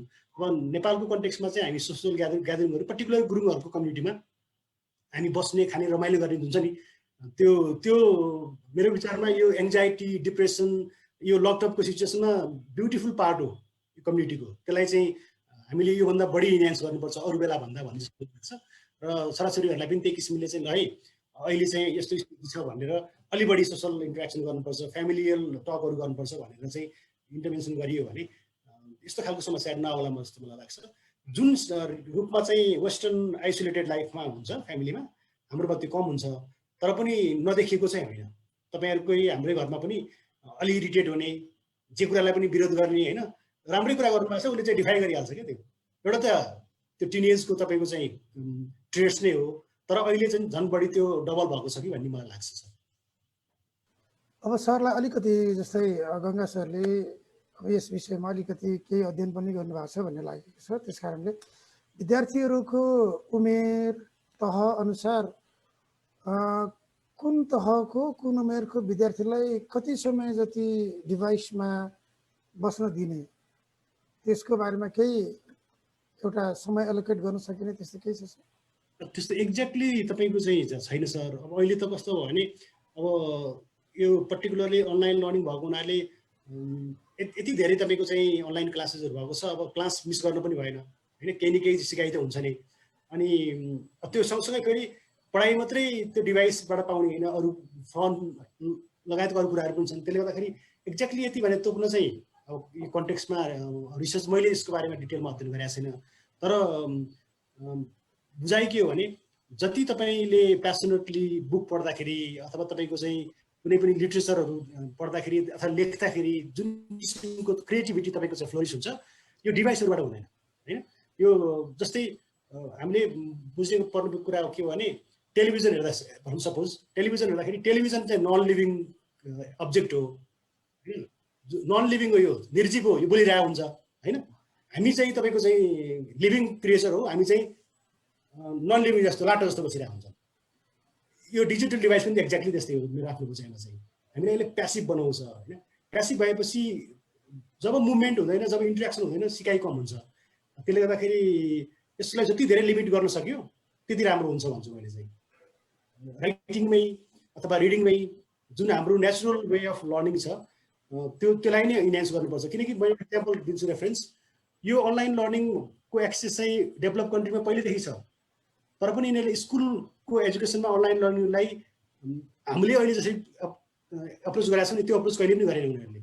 किनकि स्कुलमा स्किल्सहरू इन्हान्स गर्नको लागि आउने हो, धेरै कुरा सिकिन्छ त्यहाँ भनेर आउने हो, कल्चर सिक्न आउने हो। त्यसले गर्दाखेरि यो डिभाइस अथवा अनलाइन लर्निङले हुने भए त तपाईँको सबै स्कुलहरू बन्द हुनुपर्ने हो डेभलप कन्ट्रीमा, छैन नि त। त्यसले गर्दाखेरि डिभाइसलाई जति धेरै लिमिट गर्न सक्यो त्यति राम्रो हुन्छ। अहिलेको बाध्यात्मक स्थितिमा चाहिँ सर्टेन क्लास हुने बेलासम्म लिने, त्यसपछिको अरू बाँकी समय चाहिँ सकेसम्म चाहिँ हामीले अरू हाम्रो traditional approach of writing reading चाहिँ गर्नुपर्छ जस्तो मलाई लाग्छ। ओके, जस्तै सरलाई एउटा कुरा भन्नुपर्दाखेरि जस्तै के छ भने अहिले अभिभावकहरू एकातिर थोरै समय मात्रै अनलाइन क्लास चलाउँदाखेरि अभिभावकहरूले मेरो विद्यार्थीले धेरै पढेकै छैन भन्ने, अनि फेरि अब धेरै समय चाहिँ अब अनलाइन क्लास लिइरहँदाखेरि विद्यार्थीहरूमा चाहिँ त्यसको पोजिटिभ भन्दा पनि सिकाइ प्रभावकारी हुनुपर्नेमा झन् स्ल्याक भएर जाने, झन् त्यसको चाहिँ उल्टो असर पर्ने यो देखिँदाखेरि एउटा अब यसलाई कसरी म्यानेज गर्दाखेरि ठिक होला भन्ने तपाईँलाई के लाग्छ? मणिराज सरले एकदम मैले त्यो प्रेजेन्टेसनमा राख्छु भनेको सोचेको थिएँ, यो कुरा मिस गरेछु। तपाईँको चाहिँ लर्निङको लागि सबभन्दा महत्त्वपूर्ण कुरा के हो भने समयभन्दा पनि कति व्यवस्थित तालले त्यो शिक्षकले पढाउँछ भन्ने कुरा हुन्छ।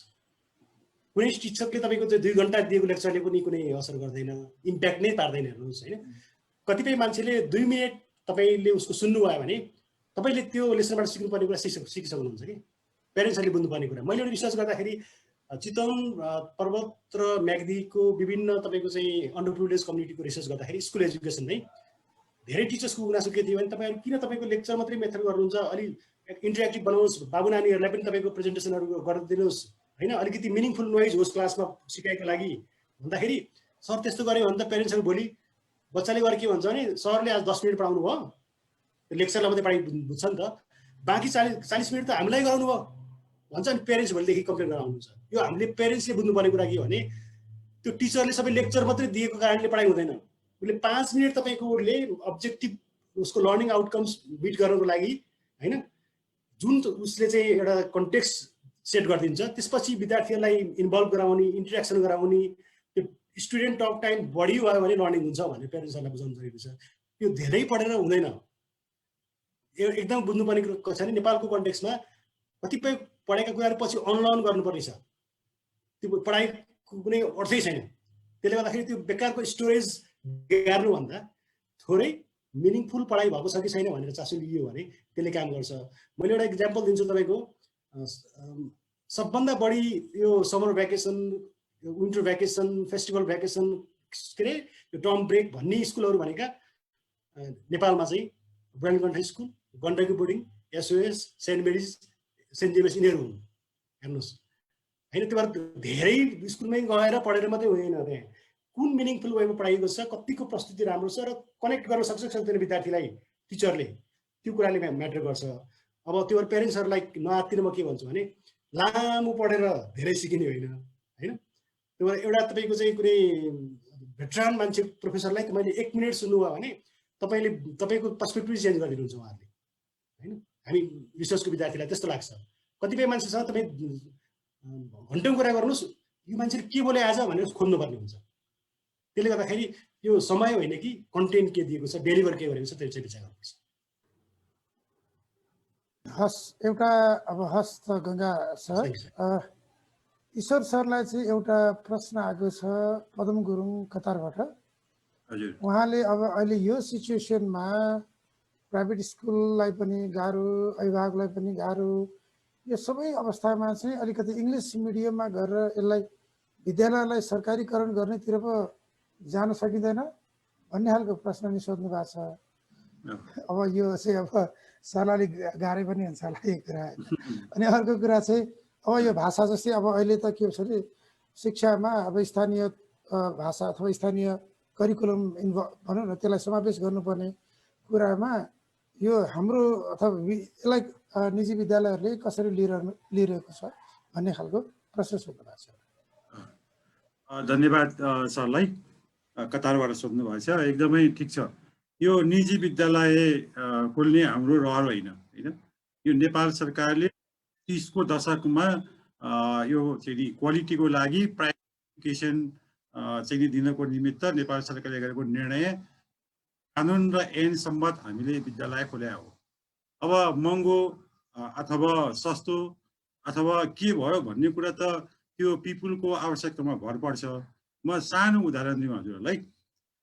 न्यु रोडको एउटा घर बेटीलाई आफ्नो बच्चालाई चाहिँ नि म यति पैसा तिरेर चाहिँ नि पढाउने स्कुल मलाई चाहिन्छ भन्यो भने उसको त्यो राइट होइन, त्यो चाहिँ नि मानव अधिकार भन्नु, आफ्नो बच्चालाई पढाउने कुरामा चाहिँ नि पाउने कि नपाउने त होइन। अब यसरी हामी अग्रगमनतिर जाने हो या चाहिँ नि पछाडि जाने हो भन्ने कुरा पनि यहाँ आउँछ। त्यसो भएको हुनाले अनियमित हुनु भएन होइन, कानुन विपरीत जानु भएन, नियम सङ्गत ढङ्गले क्वालिटी एजुकेसन दिने मानेमा चाहिँ नि खोलेका विद्यालयहरूभित्र प्यारेन्ट्सलाई मर्क परेको कुरा, प्यारेन्ट्सलाई अप्ठ्यारो परेको कुराहरू चाहिँ नि समझदारी पूर्ण ढङ्गले गर्न सकिन्छ।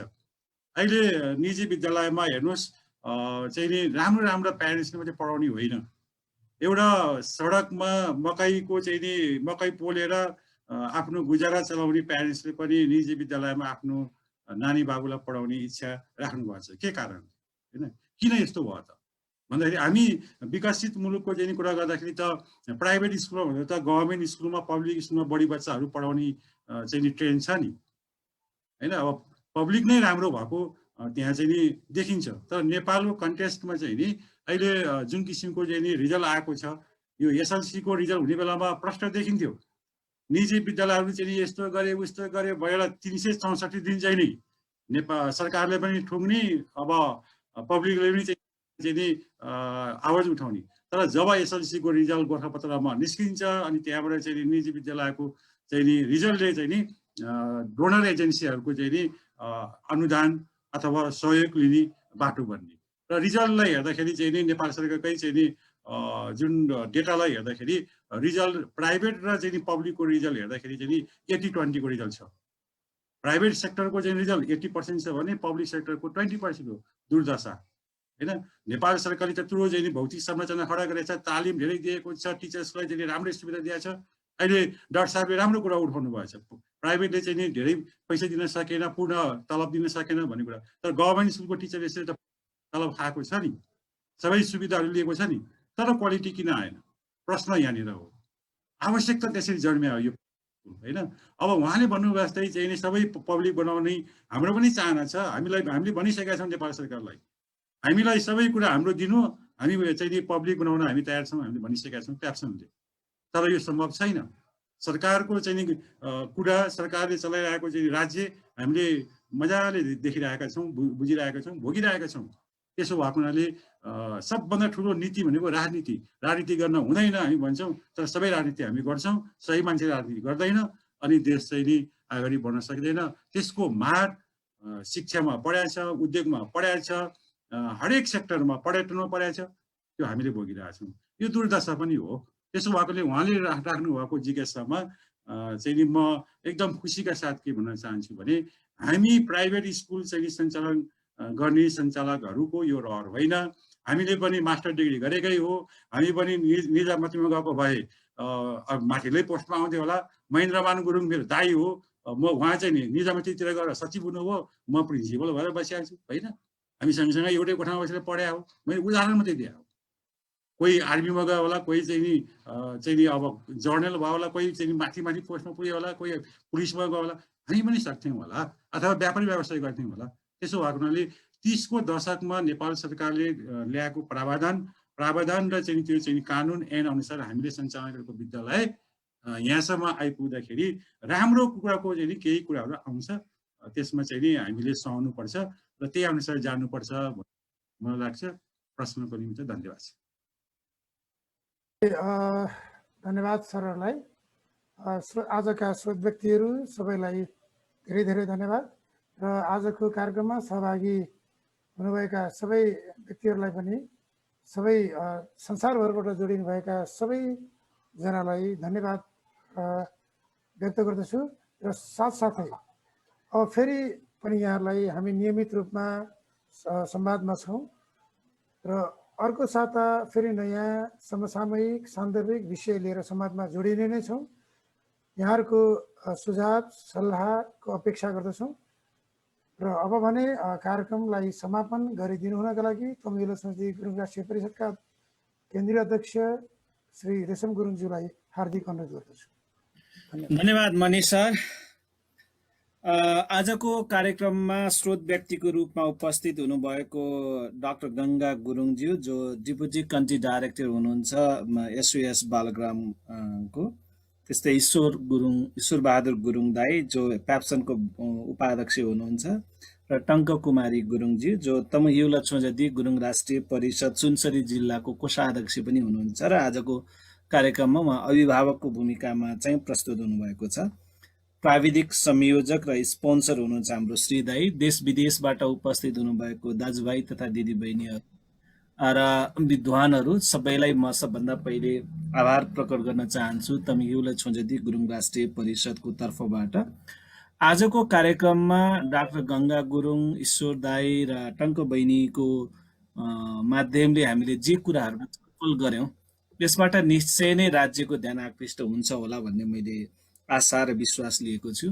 जहाँसम्म राज्यको तीनवटा सरकारहरू छ अहिले सङ्घीयताको क्रममा, धेरैभन्दा धेरै काम चाहिँ स्थानीय तहको सरकारको छ जस्तो लाग्छ मलाई, त्यो संविधानता दिएको अधिकार अन्तर्गत।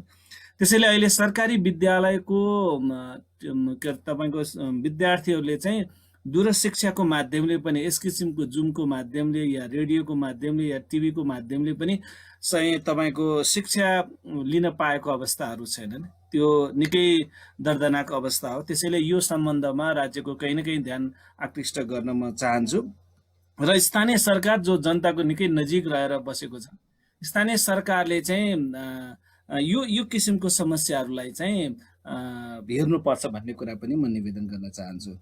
म अरू धेरै कुरा नगरिकन प्याप्सनको उपाध्यक्ष हाम्रो ईश्वर बहादुर गुरुङज्यू पनि रहनु भएको बखतमा म एउटा कुरा के निवेदन गर्न चाहन्छु भने कयौँ कुराहरू चाहिँ सरकारको तर्फबाट ध्यान नपुगेको कुराहरूलाई चाहिँ निजी विद्यालयहरूको संस्थाबाट चाहिँ ध्यान पुग्नुपर्छ जस्तो मलाई लाग्छ। किनभने निजी विद्यालयहरूको चाहिँ संस्थामा चाहिँ जनताको आवाजहरू छिटो पुग्नुपर्छ र छिटो सुन्न पनि सकिन्छ जस्तो लाग्छ। तर मलाई के लाग्छ भन्नु होला भने जस्तो तमु लोसारको 15 पुसको दिन चाहिँ प्याप्सनले तपाईँको चाहिँ के अरे चाहिँ उनी परीक्षा नै राखिदिने, अनि तर तपाईँको दसैँ र तिहारको बिचमा चाहिँ जुन दिन पढाउनु पर्ने हो त्यो दिन पुरै बिदा गरिदिने। यो गर्दाखेरि चाहिँ खसकरण र हिन्दूकरणको प्रभाव चाहिँ राज्य सञ्चालकहरूलाई भन्दा धेरै प्रभाव चाहिँ प्याप्सनलाई लाग्यो जस्तो लाग्छ मलाई। र मैले बारम्बार भन्दै आइराखेको छु कि दसैँ र तिहारको बिचमा चाहिँ त्यत्रो बिदा दिन मिल्नेले किन लोसारको दिनमा चाहिँ जाँच राखिदिने, किन माया सङ्क्रान्तिको दिनमा चाहिँ जाँच राखिदिने। मेरो घरमै हामी सबैको घरमा के समस्या पर्छ भने बच्चा चाहिँ बिचरा उसको मन चाहिँ टुडी खेलको लोसारमा हुन्छ, कस्तो राम्रो नाच नाचे होला, हाम्रो मान्छेहरू चाहिँ जम्मा भएको छ, उनीहरूसँग भेट हुनुपर्छ भन्ने मनमा राखेर बसेको हुन्छ, तर प्याप्सनले चाहिँ जाँच राखिदिन्छ। त्यसैले यो किसिमको व्यवहारले चाहिँ हामीलाई मनमा दुख्छ। र म अर्को कुरालाई पनि के निवेदन गर्न चाहन्छु भने निश्चय नै प्याप्सन हामीसँग नजिकै छ। त्यो मात्रै नभएर हाम्रै परिवारको मान्छे ईश्वर दाई प्याप्सनको मुख्य नेतृत्वमा पनि हुनुभएको बखतमा पनि यस किसिमको व्यवहार हुनु चाहिँ मेरो लागि चाहिँ दुःखद कुरा हो जस्तो लाग्छ। युला छोजदीको अध्यक्षको हिसाबले यति कुरा निवेदन गर्न चाहन्छु।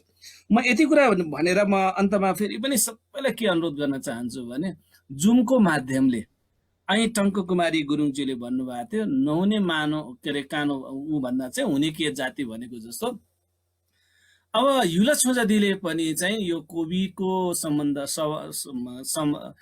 समयमा चाहिँ भौतिक रूपमा आफ्नो क्रियाकलापहरू देखाउन सकेको अवस्था छैन।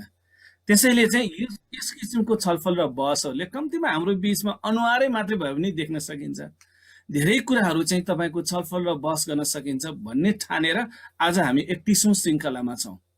अब हामी फेरि अर्को विषयमा हामी 32औं श्रृङ्खलामा भेट हुनेछौँ। त्यसको निम्ति पनि म यहाँ सबैलाई हार्दिक आमन्त्रण गर्न चाहन्छु। देखिराखेको छु जुन बेला चाहिँ तपाईँको एकदम पुरा रूपमा लकडाउन थियो त्यो बेलामा चाहिँ 6 बज्नुभन्दा अगाडि नै 100 जना मान्छे पुगेर स्पेस पाउन गाह्रो थियो। अहिले चाहिँ लकडाउन बिस्तारै खुल्दै गएपछि यो तपाईँको जुमहरू पनि खुल्दै गएको छ, बन्द कोठामा आउने मान्छेको सङ्ख्या बिस्तारै घट्दै गएको छ। त्यो मनोविज्ञानलाई पनि हामीले बुझिराखेका छौँ।